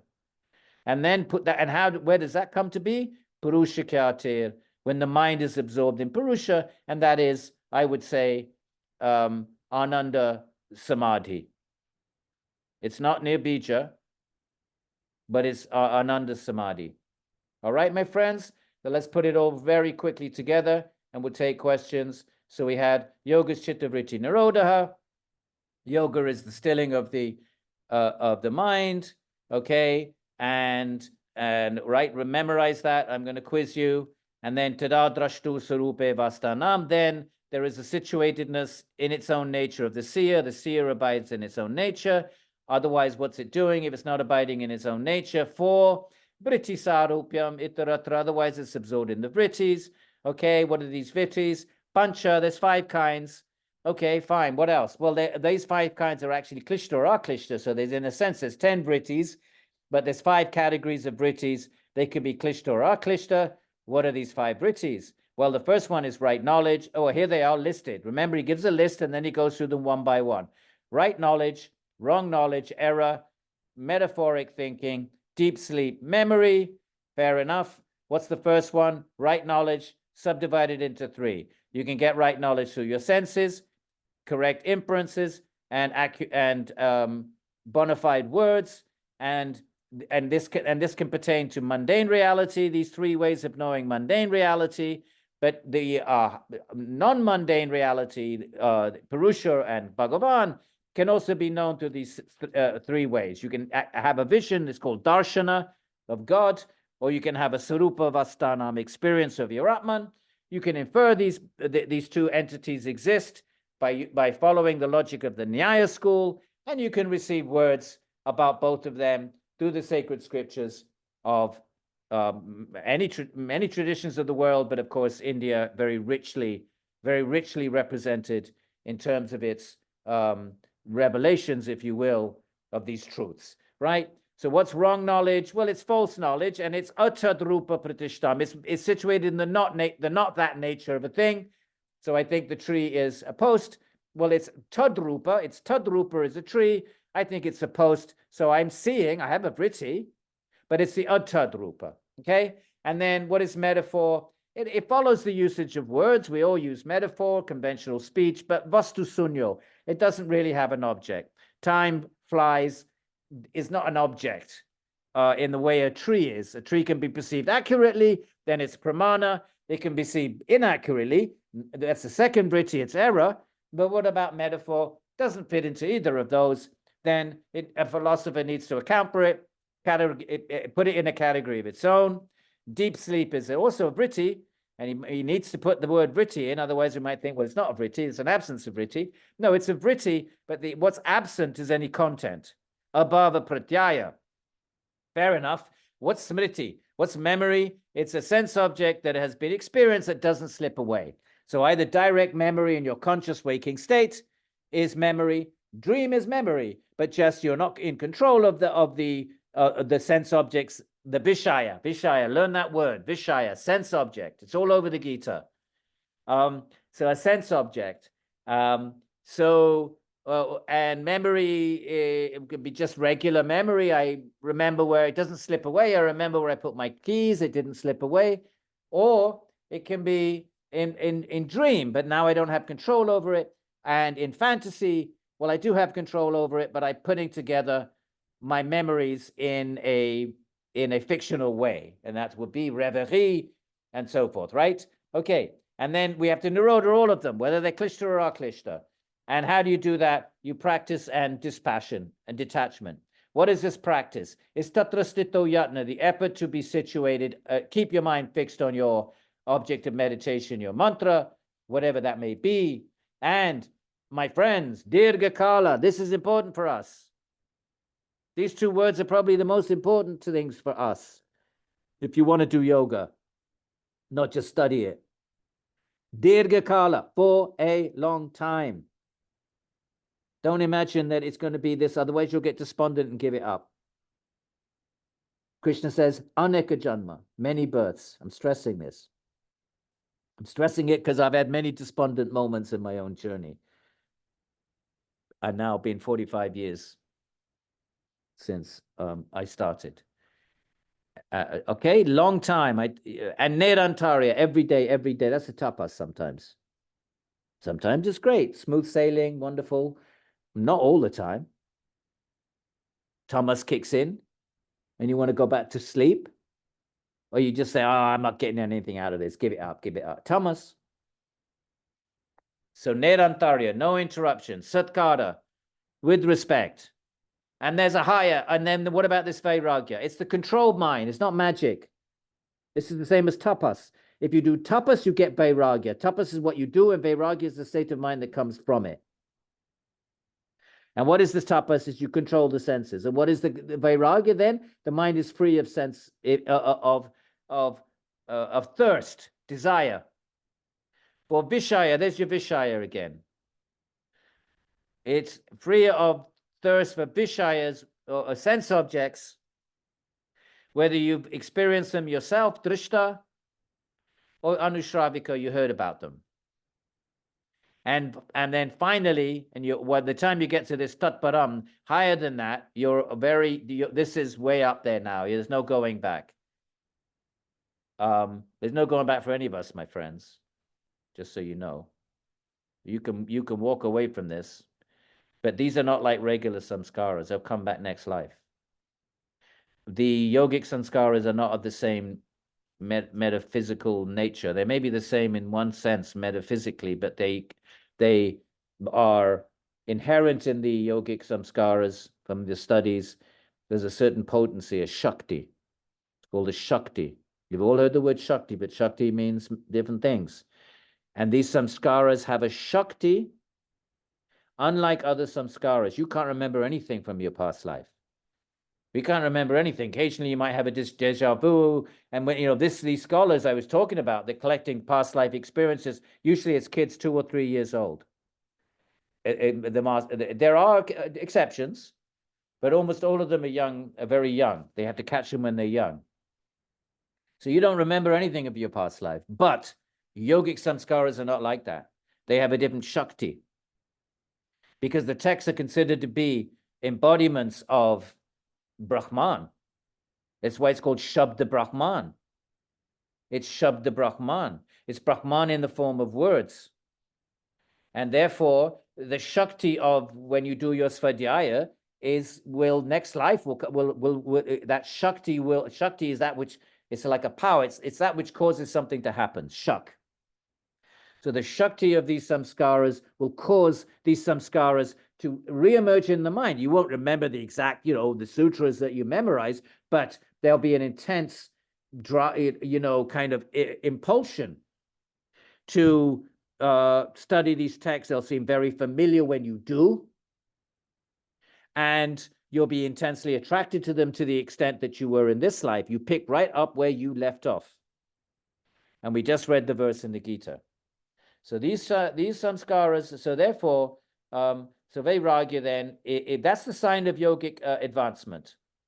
If you want to ask the question, what kind of progress am I making? Here's the answer right now. How much vairagya do I have? How detached am I from the vishaya? How much have I, vishaya vitrishnasya, have I lost the thirst for sense objects? Okay, and eventually, tatparam, we lose interest for everything made of the gunas. And the only way that can happen, the mind has got to do something. So if the mind is not absorbed in the pleasures of the gunas, in doing things in the gunas that we call life, then what's it doing? Well, it's absorbed in the Purusha. That's kind of Jnana Yoga, and these are the practices. So that's it for today, my friends. And I hope you don't mind my Rajasic style of teaching. And we got tons of comments here. I don't know whether I need to, I don't need to look at anything there. Any questions?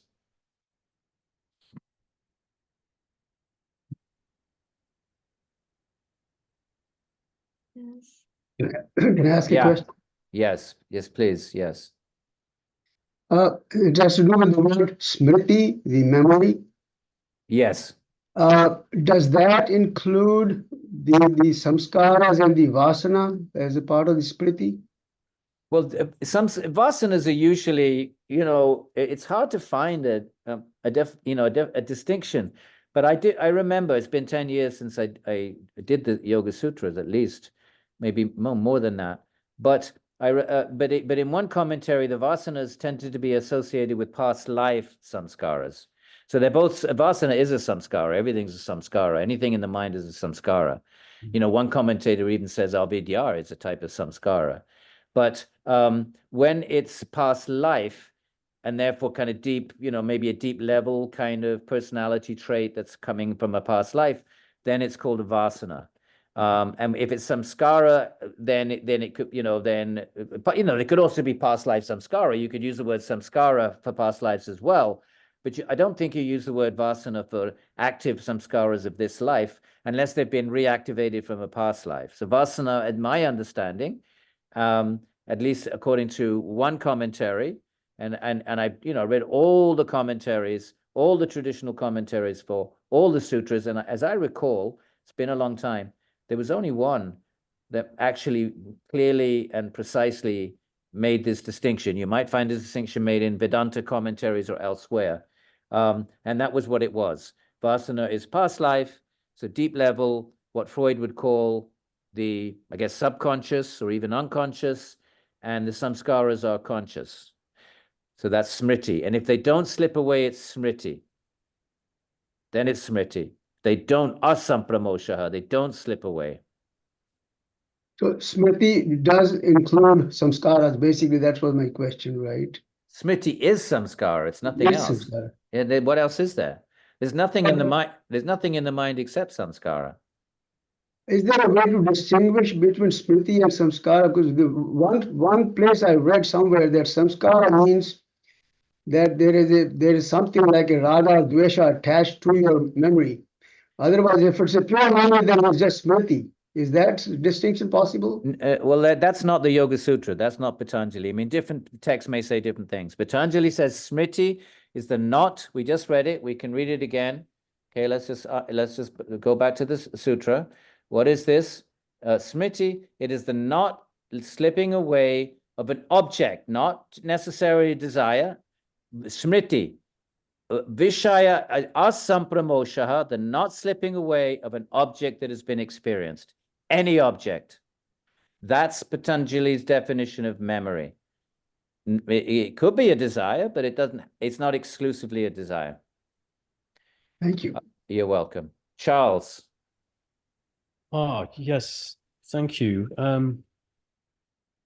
This was to do with the comment about indifference towards the gunas, and that sort of got me thinking about Sankhya and yoga, and whether really this whole approach of disentangling Purusha from Prakriti is one that sort of contributes to and is part of that whole approach in Indian philosophies that's kind of not interested in the world, but in its salvation is escape away from the world. Yeah. Rather than all this is Brahman too, the whole Prakritic phenomena is also Brahman, and so we might engage with it in some way. Is that right? Am I sort of thinking the right way? Yeah, this is part of the Patanjali is definitely nivritti, part of inaction. But there are parts of action where you could still see the world, everything is Brahman, and that would be the karma yoga of the Gita. They still, the metaphysics is the same, there's Purusha and Prakriti, but in karma yoga, then rather than renounce the world, you remain active doing dharma. But in the jnana traditions, that would be Sankhya, that would be Advaita Vedanta, and that would be Patanjali, and various Buddhist, some Theravada Buddhist traditions, and I suppose Nyaya. In the Jnana traditions, yeah, there is a stress on renouncing the world. Now, yoga is the most extreme of that, because you don't just block out the world, but you close down the mind itself. Whereas in Jnana yoga, you don't close down the mind, at least. You renounce the world as much as possible, right? So Shankara is not interested in dharma. He's not interested in, action in the world. But you use the mind for liberation. So your mind is active, but it's absorbed in jnana teachings. And because these jnana teachings are coming from the Upanishads, and because the Upanishads are Shabda Brahman, sound Brahman, then by absorbing the mind in the Upanishads, which is jnana, and the Vedanta, by absorbing the mind in that, the mind is absorbed in Brahman, you don't have to close it down, and then you have a eureka moment where all of a sudden, rather than just the mind being absorbed in the words, all of a sudden your perception, you actually have a eureka experience of everything being Brahman, including the world itself. But at that point, there isn't a world, at least not in Advaita Vedanta. The world is a mirage and it evaporates, but the mind is used, you don't nirodha it, you absorb it in the jnana of the Upanishads. But Gita allows, is not Krishna says a sannyasi is one who renounces the desire to enjoy the world. It doesn't renounce the world itself or action in the world. So that's the Bhagavad Gita's sort of contribution to the possibilities of yoga. Okay, great. Well, that's really interesting. You're touching on another area I'm a bit confused about, is what the knowledge path really means, and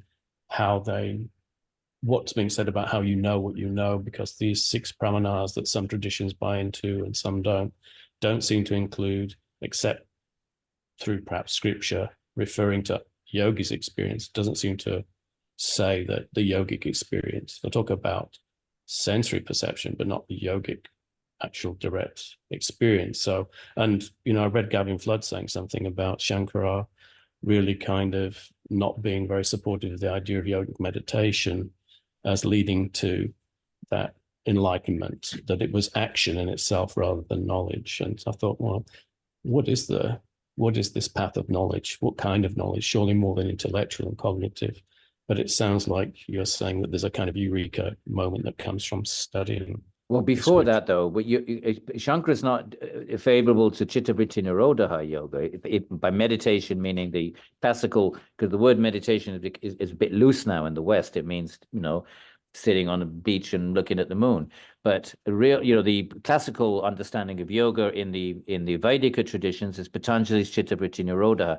Shankara is not. He doesn't reject it, but his process is jnana yoga, and just what I said, the mind is absorbed in the Upanishads because the Upanishads are Brahman.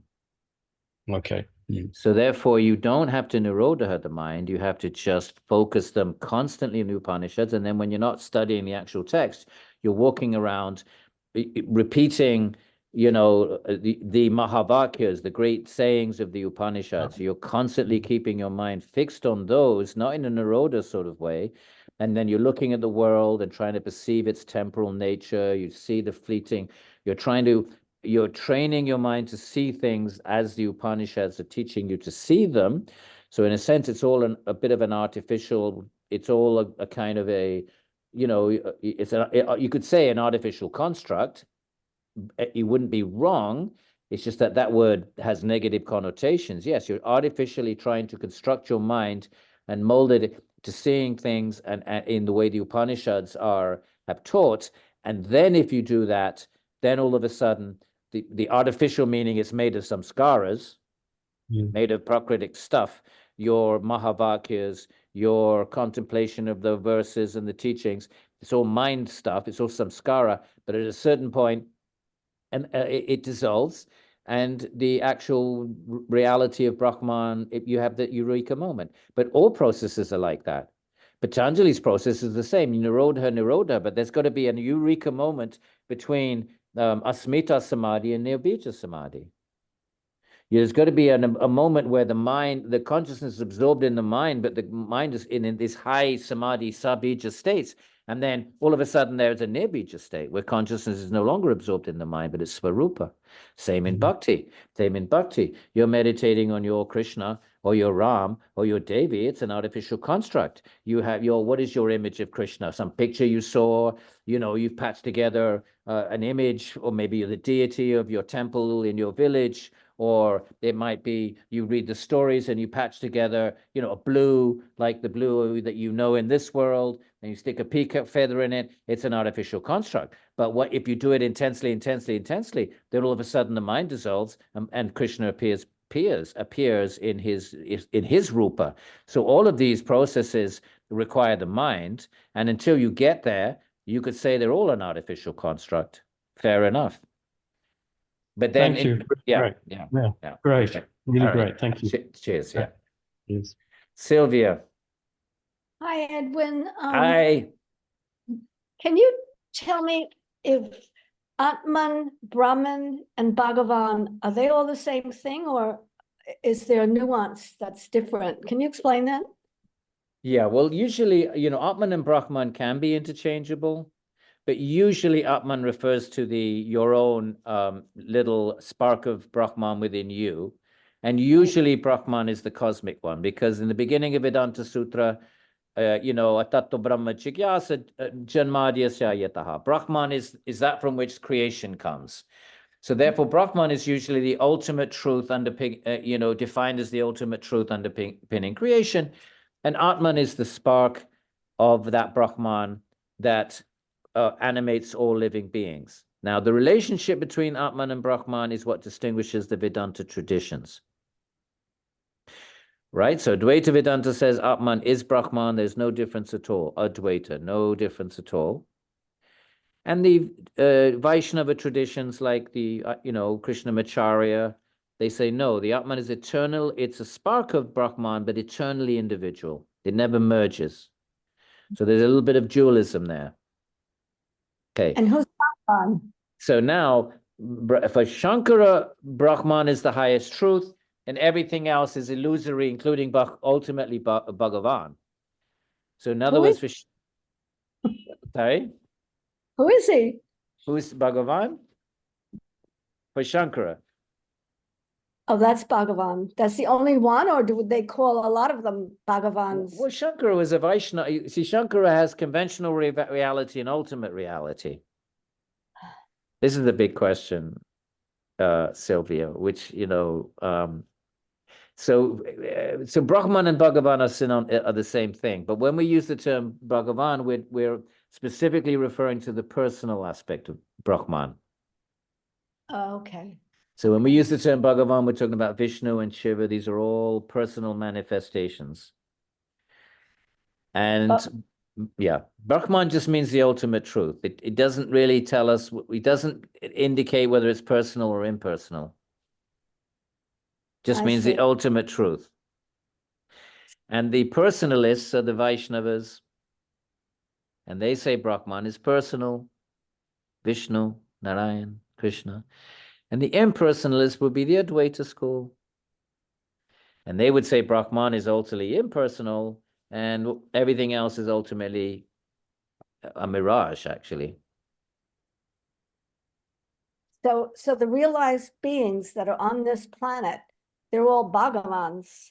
Well, they fall into both categories. Oh, okay. There are Yeah. realized beings that have seen Bhagavan, and they've had visions of Vishnu and Krishna, and then they say, well, this is the ultimate truth. And then there are other realized beings.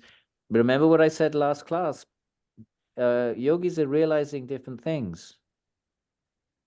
Why do we think the truth is one? That's a 19th century cliche, that yatomat tatopat, that all, that the truth may be one in one sort of sense, but that doesn't mean it's homogeneous. There's the Rig Vedic saying the truth is one, and the sages call it by different names, but that doesn't mean that one truth is devoid of differentiation within it. It's a long discussion, Sylvia. Okay, thank All you. right. But Bhagavan is the personal aspect of Brahman. And now which is higher, personal or impersonal, that's what separates the Vedanta traditions. Yeah. Vaishnavas say the personal Godhead is supreme. And the Advaita says, no, impersonal Brahman is the highest. So they're going to be differences. And both of those traditions have enlightened beings that are perceiving their truths. So either we say one is right and one is wrong, or we say that they're both experiencing truth, but the truth itself is variegated. Yes, thank you so much. Yes, Thank it could be one and simultaneously variegated within it. The Jains have a beautiful example of the diamond. It's one, but it has many facets.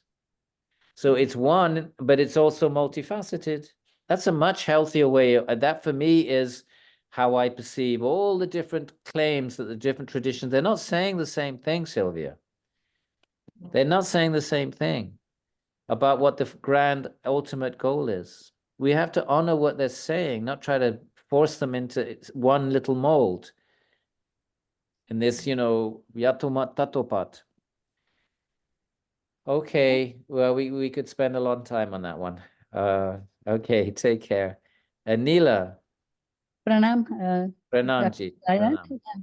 I have a question. It's kind of a very small question, but when you talk about the right knowledge, which is perception by the senses, we see sun as rising and setting, but our inference is actually wrong, right? Yeah. So how do we explain that in terms of this particular verse? Because it says connection of the sense faculty with the object. It doesn't depend on the language. We all see it. Yeah. It's accurate. We see that, like the sun is always rising and falling, setting Yeah. right in the east end, right? But Yeah. but our inference about it, or our, it's really not the right knowledge. Well, unless you want to, yeah, that's an interesting question. But then you could also say something like, well, we see the tree, but really the tree is a bunch of subatomic, entities held together by forces like gravity, and so it's seeing a tree. Is that also, I don't know what Nyaya would say. I mean, they knew they knew absolutely their whole metaphysics is built on subatomic, that all things are ultimately atoms. So, but we're not perceiving them. So I don't think they're talking about that kind of deep level metaphysical makeup, because they did posit forces and subatomic particles. So they knew that on that level. So therefore, I think they're just talking about conventional perception. And the Nyaya's realism is that it has to work.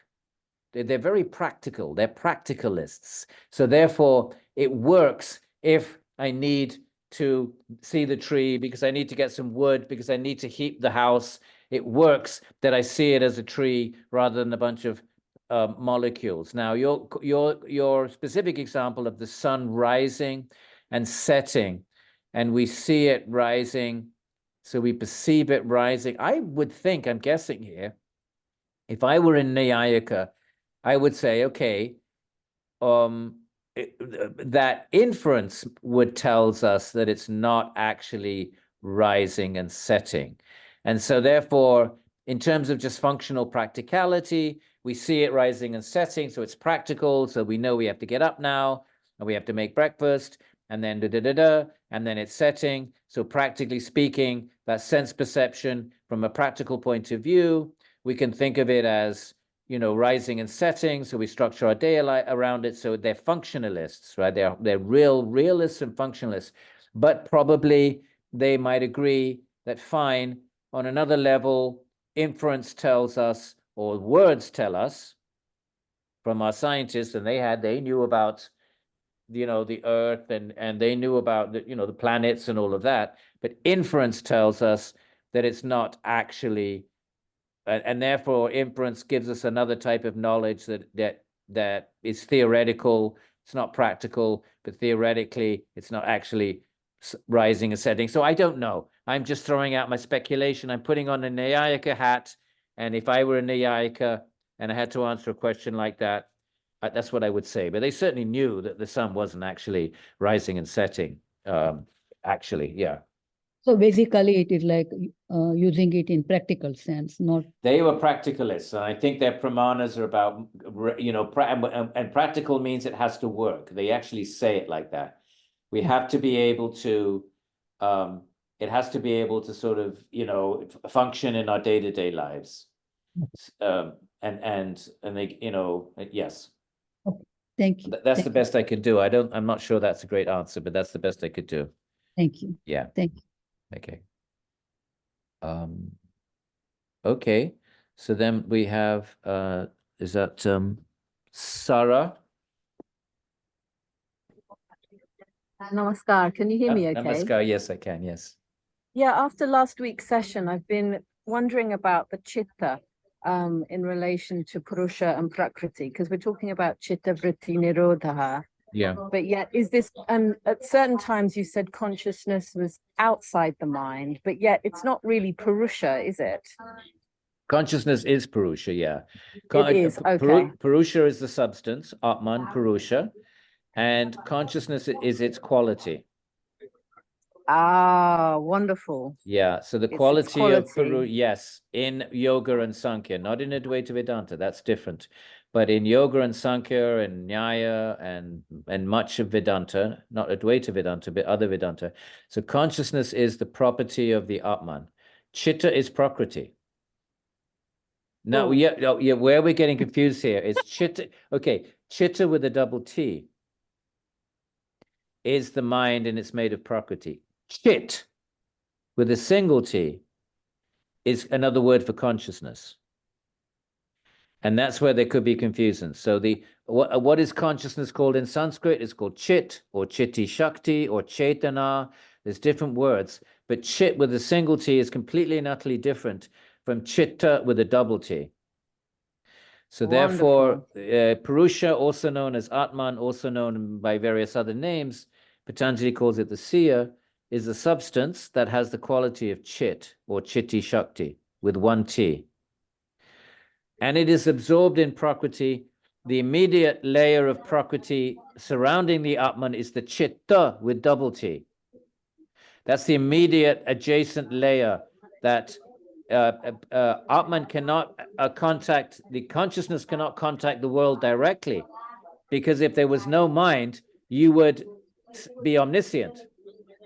Your consciousness wouldn't perceive the entire, would be conscious of the entire world. But karmically, we're not eligible for that.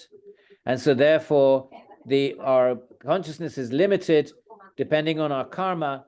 Can everybody mute themselves, please? Consciousness is limited by this thing called chitta, but not to be confused with chit.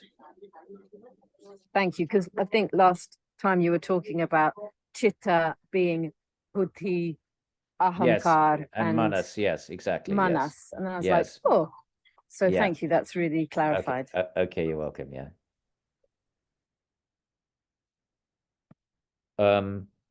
Marco. Hello, Edwin. Hello. I have a question maybe related to what you just mentioned about this eureka moment.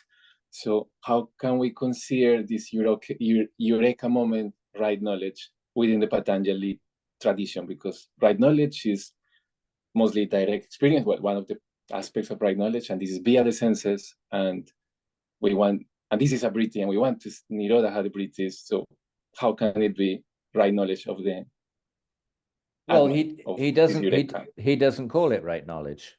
Okay. He doesn't call it right knowledge. But right knowledge, remember, can be lokika or alokika. It can be mundane, or remember we discussed that? The right knowledge can be lokika, or things of this world, and alokika is things not of this world, like the Atman. But it's knowledge of. And all of it has to be nirodha. Klishta and aklishta. All the vrittis. Yes, because it's a vritti. Knowledge is a vritti. So when you're in the Svarupa state, there's no knowledge at all. If knowledge means content, there's no content in Svarupa Vastanam. The only content is consciousness itself. Consciousness is conscious of consciousness. There's no other content. Any other content, it would be in the chitta. So when the consciousness is Svarupa Vastanam, it's not absorbed in the chitta.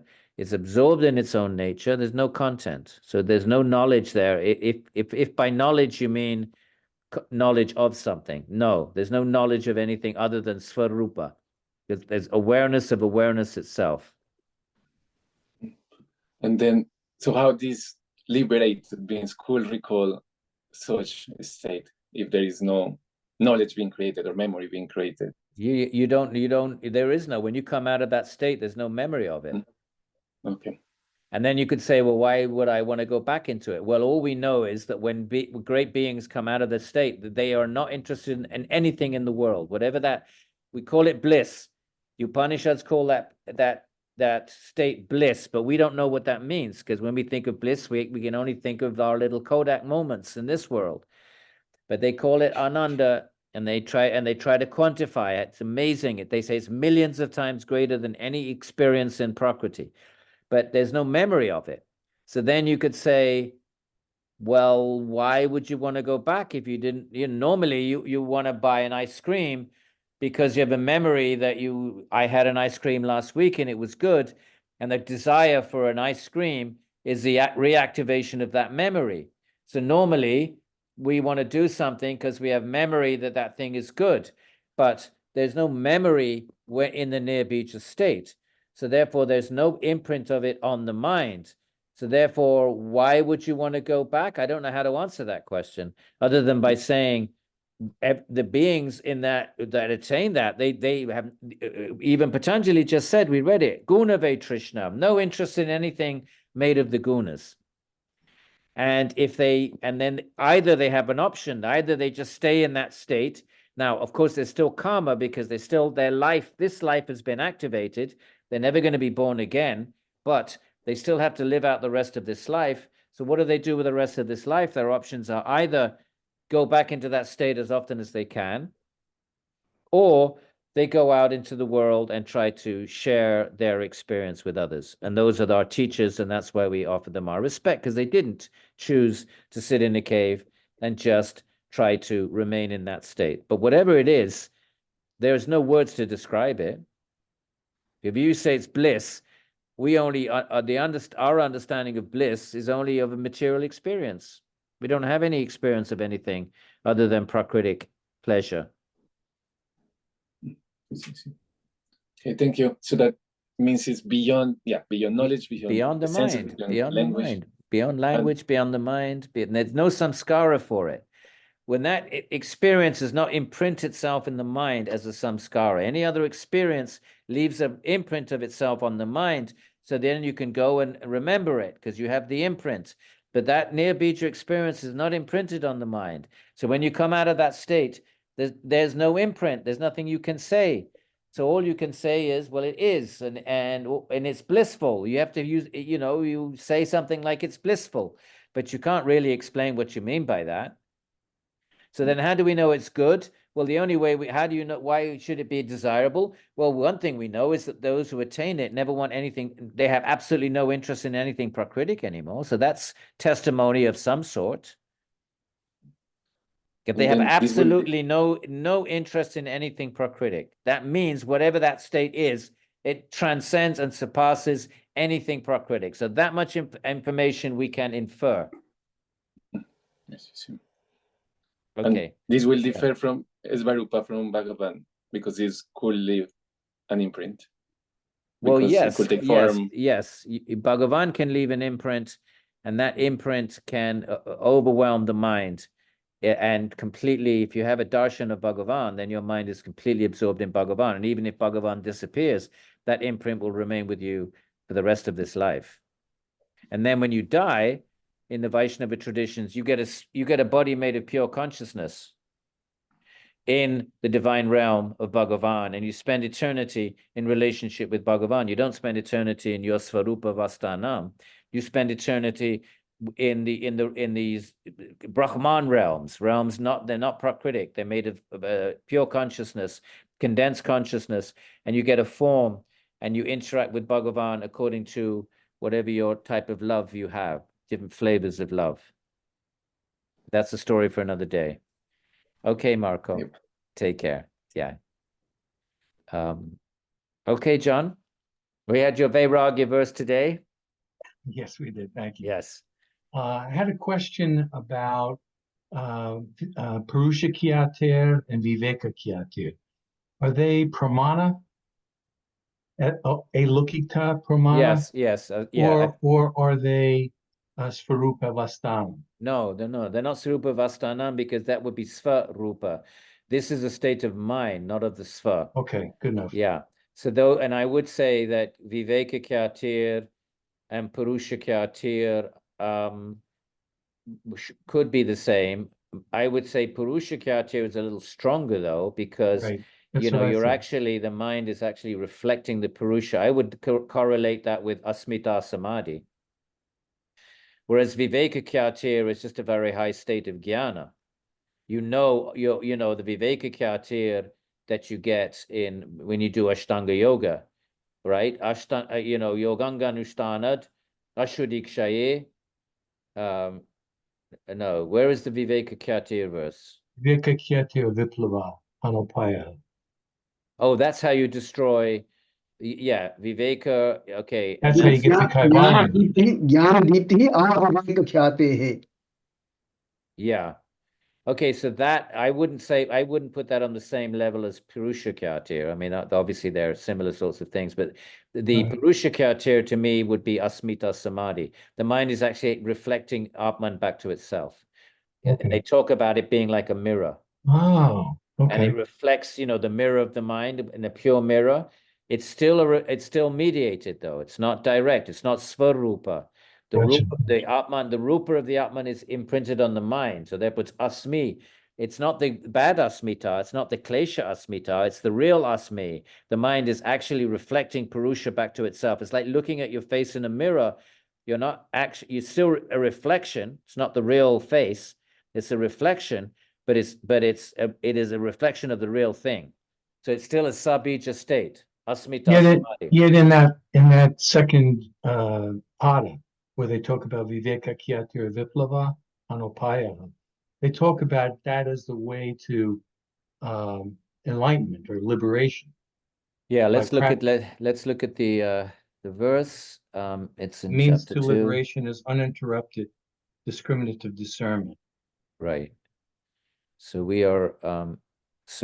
how do we break free of suffering? It comes in the suffering section, right? Right. cause of suffering is the drashta drishayo samyogaha, okay? And it's caused by tasya hetora vidya. Avidya is the cause of the samyoga, the coming together of the seer and the seen, right? When that's absent, when the avidya is absent, then samyoga is absent. And and what is the means? And hana means freedom. What is the means of freedom? Aviplava. Aviplava. No uninterrupted viveka kyatir. Right. State of the mind is, that's kind of a jnana yoga state, if you ask me. When the jnana yoga, is when your mind is absolutely pervaded by only thinking about the truth of the Atman. And so that's, I would not put that as the same as Purusha Kyatir, where you're actually, that to me sounds more like Asmita Samadhi, but these are minor details. And what samadhi would you call Viveka Kyatir? I wouldn't call that a samadhi. You wouldn't? No, because I would put Viveka with Vidya, which is more a Jnana Yoga, which the mind is not in a Nirodha state. Okay. All of the samadhis are Nirodha states. They're all Nirodha states. That's why they come, that's Dharana, Dhyana, and okay, the mind, and then you go, then samadhi, your mind is fixed at that point. But Jnana Yoga is not, we spoke before, it's not a fixed state of mind. It's, the mind is flowing, but it's flowing only the content of the flowing mind is only jnana, it's only knowledge, it's only the Mahavakyas, it's only the Upanishadic teachings. I would think Viveka by def is vivich. It's the ability to distinguish. The word itself, Viveka, is a reduplicative, right? So you have vich, and then it reduplicates. It becomes vivich, right? So vich is to distinguish one thing from another. So if you're distinguishing one thing for another, it's still a kind of a Jnana Yoga type activity when you're distinguishing Prakriti from Purusha. It's not yeah. The sense that I had was that Viveka was the product of one point of thought, ekagrita, and that by, that there was a perception or an intuition of prasada by that focus. And that's well, hang on. Let's see where the word where it comes. In verse 28, Viveka comes from Yog Anga Anushtanad, from following the limbs of yoga. What happens? First of all, Ashuddhikshaye. The impurities are removed. Okay, that's nice. Now, when the impurities are removed, Jnana Dipti, now the light can shine. It's not covered by impurities anymore. So Right. There's the light of knowledge. Now, how far can that shine, that light? All the way up to Viveka Kyatir. The mind now is absorbed in Viveka. I wouldn't call that samadhi. I would call that a high kind of Jnana Yoga state. Okay. So there's the light of Jnana, which goes all the way up to Vivich. That at this point, there is the word itself says the ability to separate. Viveka, from Vich, Sanskrit verb Vich. So that I would call that a state of discrimination, but not just a theoretical one, a deep realization of the distinction between the real and the non-real, the sat and the asat. But I would call it a Jnana Yoga state myself. Okay. And if anybody wants to... Not an experience of prasada, more the ability to discern between what's not prasada. Yes. Where is the prasada verse? Let's look at it. I think it's Nirvichara by Sharadye. Which verse? Prasada. Which 47. Verse? 47 in 1. 147. First part of 47. Right? 147. Nirvichara by Sharadye Adhyatma Prasada. Okay. There you go. Yeah, I wouldn't call this. This is Nirvichara. It's a samadhi state. I wouldn't correlate this with Viveka. This is when the mind is completely in a state of deep sattva, and you're perceiving the sub. Okay. I would put this in a high. Prasada has more to do with the reflection of the light on buddhi. The reflection of the light in buddhi. The clarity clarity is sattva. All of these are states of sattva. Any talk of lucidity or clarity or luminosity are when we're in the sub-bija states, or states of mind. They're not states of the Atman. Okay, so nirvichara is I haven't looked at this for a while, but I wouldn't call this viveka. I want to go back and peek at my commentaries of how they're using the Vaisharada. It's clarity. The clarity. Adhyatma prasada. There is luminosity, lucidity of the inner self. Adhyatma. So could that, these words sometimes can be used in different ways. Right. Adhyatma can be used for the Atma, but it could also be used for a very, very subtle sattvic mind. Right. So we'd have to see what these kinds of verses, we need to see what the commentators say. I'd have to take a peek at that. It's been 13 years since I looked at it. But we can definitely, but I wouldn't call it Viveka though. I would call Viveka Jnana Yoga. Okay. A high level, not just a theoretical level, but a perception of Jnana Yoga in the world. Rosanna. Thank you. We'll take three more. We'll take two more questions. Subhash and then Mary Ellen. And though you're the only ones that have your hands up anyway. Good evening. Good evening, Edwin. So thank you for this particular swadhyaya, because it is professionally very much correlated to what I'm doing. And I have a question that is a little bit, I'm reading this. I can't see it. It's you have to move it up. It's called Shiva Sanhita. Yeah. I don't know whether you're familiar with it. It is Tantrika, it is Shaiva, everything. But it also has a lot of lots of things that are in Patanjali Yoga Sutra. And I was wondering what the connection is and which comes first. Well, the Shiva Samhita, academic scholars anyway, would consider it a later text. A later text. And I think people in the Westerners have become at least it was brought to, it's not a well-known text at all, but it does mention asanas, and therefore it's kind of attention was drawn to it by Krishnamacharya and the great yoga asana teachers, because there's very few texts that speak of asana. There's the Hatha Yoga Pradipika, which has 33 poses, but of course that was an obscure text nobody had ever heard of. But that gets plucked out of obscurity because it has asana. Of course, it has a lot of other weird stuff in it as well that gets ignored. And the other one is the Shiva Samhita and the Giranda Samhita. These are not pan-Indian. They're not sort of generic texts. They're very obscure texts, maybe known to certain, I don't know, Tantrika communities, perhaps. So, but your question is, consider yoga as a kind of a framework that different traditions then flavor with their own specifics and their own flavorings. So the basic, yamas, niyamas, the ashtangas, the kleshas, the vairagya, all of this stuff is generic.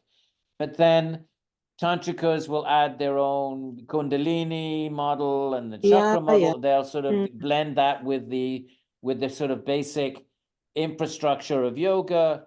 Vaishnavas will really strengthen the Ishvara component. Jains have the 8 limbs, the Ashtanga. Buddhists have versions of it. So consider it kind of like the framework of all practice, really. Or many forms of, not all, but many, Shaiva, Vaishnava, Tantrika practices use the Ashtanga basic models, basic philosophy, and then they flavor it with their own particular whatever physiology or their particular goals. Interesting enough, they call it Raja Yoga, and when you read it, it says this is the highest yoga and there is nothing higher than this. is it common to all Yeah. Yeah, different schools? Each one thinks that they are the top, the Yeah, well, highest? actually, Patanjali doesn't say that, but it's quite common for that, yes. And the Gita talks about Raja Yoga and says it's the highest. So they're piggybacking on the Raja Yoga of the Gita. They're taking that name. But yeah, it's pretty common for that to happen. It's the highest. Yeah. Yeah. And I have a second very Yes. practical question. Yeah. How am I going to download this from the website? You go onto the link, the video link. It's right there on the web. You go to the video link. It may take 2 or 3 days, but you go to the video link and you just download it. Oh, okay. So not this link, but there will be a video link. You go into my website and not the Svadhyaya link. There's another one which says yoga videos. It's in there. Yeah. Okay. Thank you, All right. Rosa. Thank you Okay. Let me take 2 more questions and then I think we're all getting tired. And Subhash. Yeah, I just want to clarify this word chitta. You know, when we look at Sankhya, we said it talks about manas, buddhi, and ahankara, and each one of them has very specific functions. Manas does sankalpa and all that. So vrittis happen in the chitta, and there is no mention of the word chitta in Sankhya. Patanjali doesn't give any definition of chitta. Now, which of these 3, manas, buddhi, or ahankara, is where the vrittis are happening? So that has to be the chitta, right? Yeah, and in other words, where Sankhya divides the mind in these 3 components, the manas, Patanjali does mention the word manas once, but yeah, he puts all 3 of them together in chitta, and it's a little bit confusing because Vedanta will have chitta as a 4th faculty. Vedanta will have manas, buddhi, ahankara, and then chitta as memory. So Patanjali is using it in a different way, and normally, so we could, would have been nice if he gave a definition, but he doesn't. But it's considered to be all 3 of them combined. What does it mean, all 3 of them combined? I mean, things are happening very specifically. Like I said, Sankhya says they have very specific functions. Manas does sankalpakam, ahankara is something else, and buddhi does adhyavasaya and all that. So those are very specific functions. Yes. Within Sankhya system. But that's what is of concern to Sankhya. Patanjali's concern is different. He's not so much interested in either the metaphysics of the world, right? Because Sankhya and Vaisheshika are going to be all about the metaphysics of the world. Well, Patanjali's not interested in that. And Sankhya talks about the components of the mind and the different activities of the, abhimana, the ego, but Patanjali's not interested in that. Each of these traditions have their different focuses. So Patanjali doesn't have to get into that because Sankhya has explained that to us. So he wants to say, okay, you've studied your Sankhya, you've done all of that. Now, what I'm doing, my contribution, Atta Yoga Anushasana, I just need to use the term chitta. That's all I need. Because what I'm going to teach you is you just nirodha your entire internal organ. So clearly he's not interested in having a discussion on the psychology of he just gives us enough information, whatever information we need to make sense of his proposal that yoga is chitta vritti nirodha. I don't know why he doesn't define chitta. That's my speculation. Thank you. Yeah. Yes. So Mary Ellen.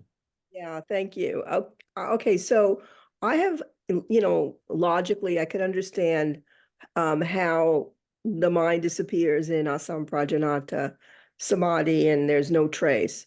But when you talk about, not just you, but whoever, about the samadhi with seed. Okay, so your translation says yoga is the stilling of the changing states of a mind. And I've got another translation here that says yoga is the nirodha of, and then in parenthesis, by ceasing to identify with vritti, the active state of chitta, the field. I don't see, the thing is, it seems to me that in the samadhi with seed states, okay, that there's got to be, maybe vritti is the wrong word, but I think of it as vritti being the turning, and if your mind becomes concentrated on just one thought, there's still a vritti, or maybe Yeah, at the, no, there's a samskara. By the way, there's a lot of words, the second translation, that is not in Patanjali. It's got nothing to do with Patanjali, so be well, careful. he's got, Well, yeah, but then, you know, then you have to decide whether that's a legitimate thing to do, to insert words. but my But question the is, question is, yes, in the sabija states, that's what bija means. There's an imprint in the mind. That's what a bija is. A bija is a samskara. so you have to have something there in the mind. Well, It's because the mind different. is fixed on an object of meditation. That Right. object is leaving a bija, but it's only one. There's no vritti. Vritti means when one samskara is replaced by another, by another, by another, and there's a flow of thought. But sab-bija, sab means with, and bija is just another word for samskara. So your object of meditation is leaving a samskara in the mind. It is, and that's why it's sabija samadhi. Nirbija means there's no seed. Why? Because consciousness is no longer absorbed in the mind. It's svarupa avastanam. It's absorbed in its own nature. So the sabija states are just deepening. The object is an experience of the deeper and deeper and deeper metaphysical nature of the object. Okay, okay. But but it's leaving a samskara for sure. Okay. Okay, everybody, we've got everyone's hand, and we. So let's- one more thing, Edwin, somebody is saying in the comments that they tried to download from the website and they couldn't do it. I don't know what to say. It's up there. Lesson number 1 is up there, just like in all previous svadhyayas, and you know, other people downloaded it, no problem. All I can say is try a different server, perhaps, or I don't know. That's, you know, I give it to my student. He puts it up for me. I'm not a techie guy, and everybody can download it. When I've had trouble in the past, I change a server, and that sometimes helps. But there's no password, and there's no problem. There should be no problem. Thank you. Thank you. Okay, Devin, we will have a last question, just since you have your hand up. Devin? I would just, yeah, I'm here. Can you hear me? Yeah. I'm sorry, I didn't have a question. The link is just a streaming, so to download it, you have to kind of do some little back-end stuff. You can stream it live, but you can't download it from the website. I just wanted to make that clarification. Oh, so they have to watch it on the site. Is that the same with my previous guys? All of them are like that? No, there was a switch. I don't know. There was a new tool for the streaming now that switched over to this service where it's kind of just hosted on the server and you can't download. I did find a little workaround. If people want to ping me, I can email, and you give my email to them, and I can kind of give them a little tutorial. Do you think, because I told the person that's putting them up, I said just keep them up for a week, but do you think he did that on purpose so that they couldn't be downloaded? No, I don't think so. Like I said, some of your other ones, I think Nyaya was the same. You couldn't download them. You could stream them, and you can still stream them, but you can't download them to your computer. And since you were going to take them away, I think some people wanted to download them. So it's either a feature that can be turned off in the particular whatever Kaltura is hosting the saved stream videos. Anyways, it's not super technical, but slightly. Anyways, it may be a feature that can be turned on or off. I don't know, because I've never used that particular function. Well, I mean, I don't mind if people download them and take them. That's never my intention to stop that. So this is beyond my technical, you know, knowledge base. Edwin, that was Rutgers about 2 years ago. Yeah. Yeah, everything is Rutgers. This is all, and I'm on the Rutgers server, so that you know, that may be beyond my control. Yeah. And that's fine. If people want to work around, I can. Well, I don't know. But if you want to download them and you know how to download them, I don't mind. The only reason I was going to take the yoga ones down is because studios asked me to do lectures, and it didn't seem fair on them.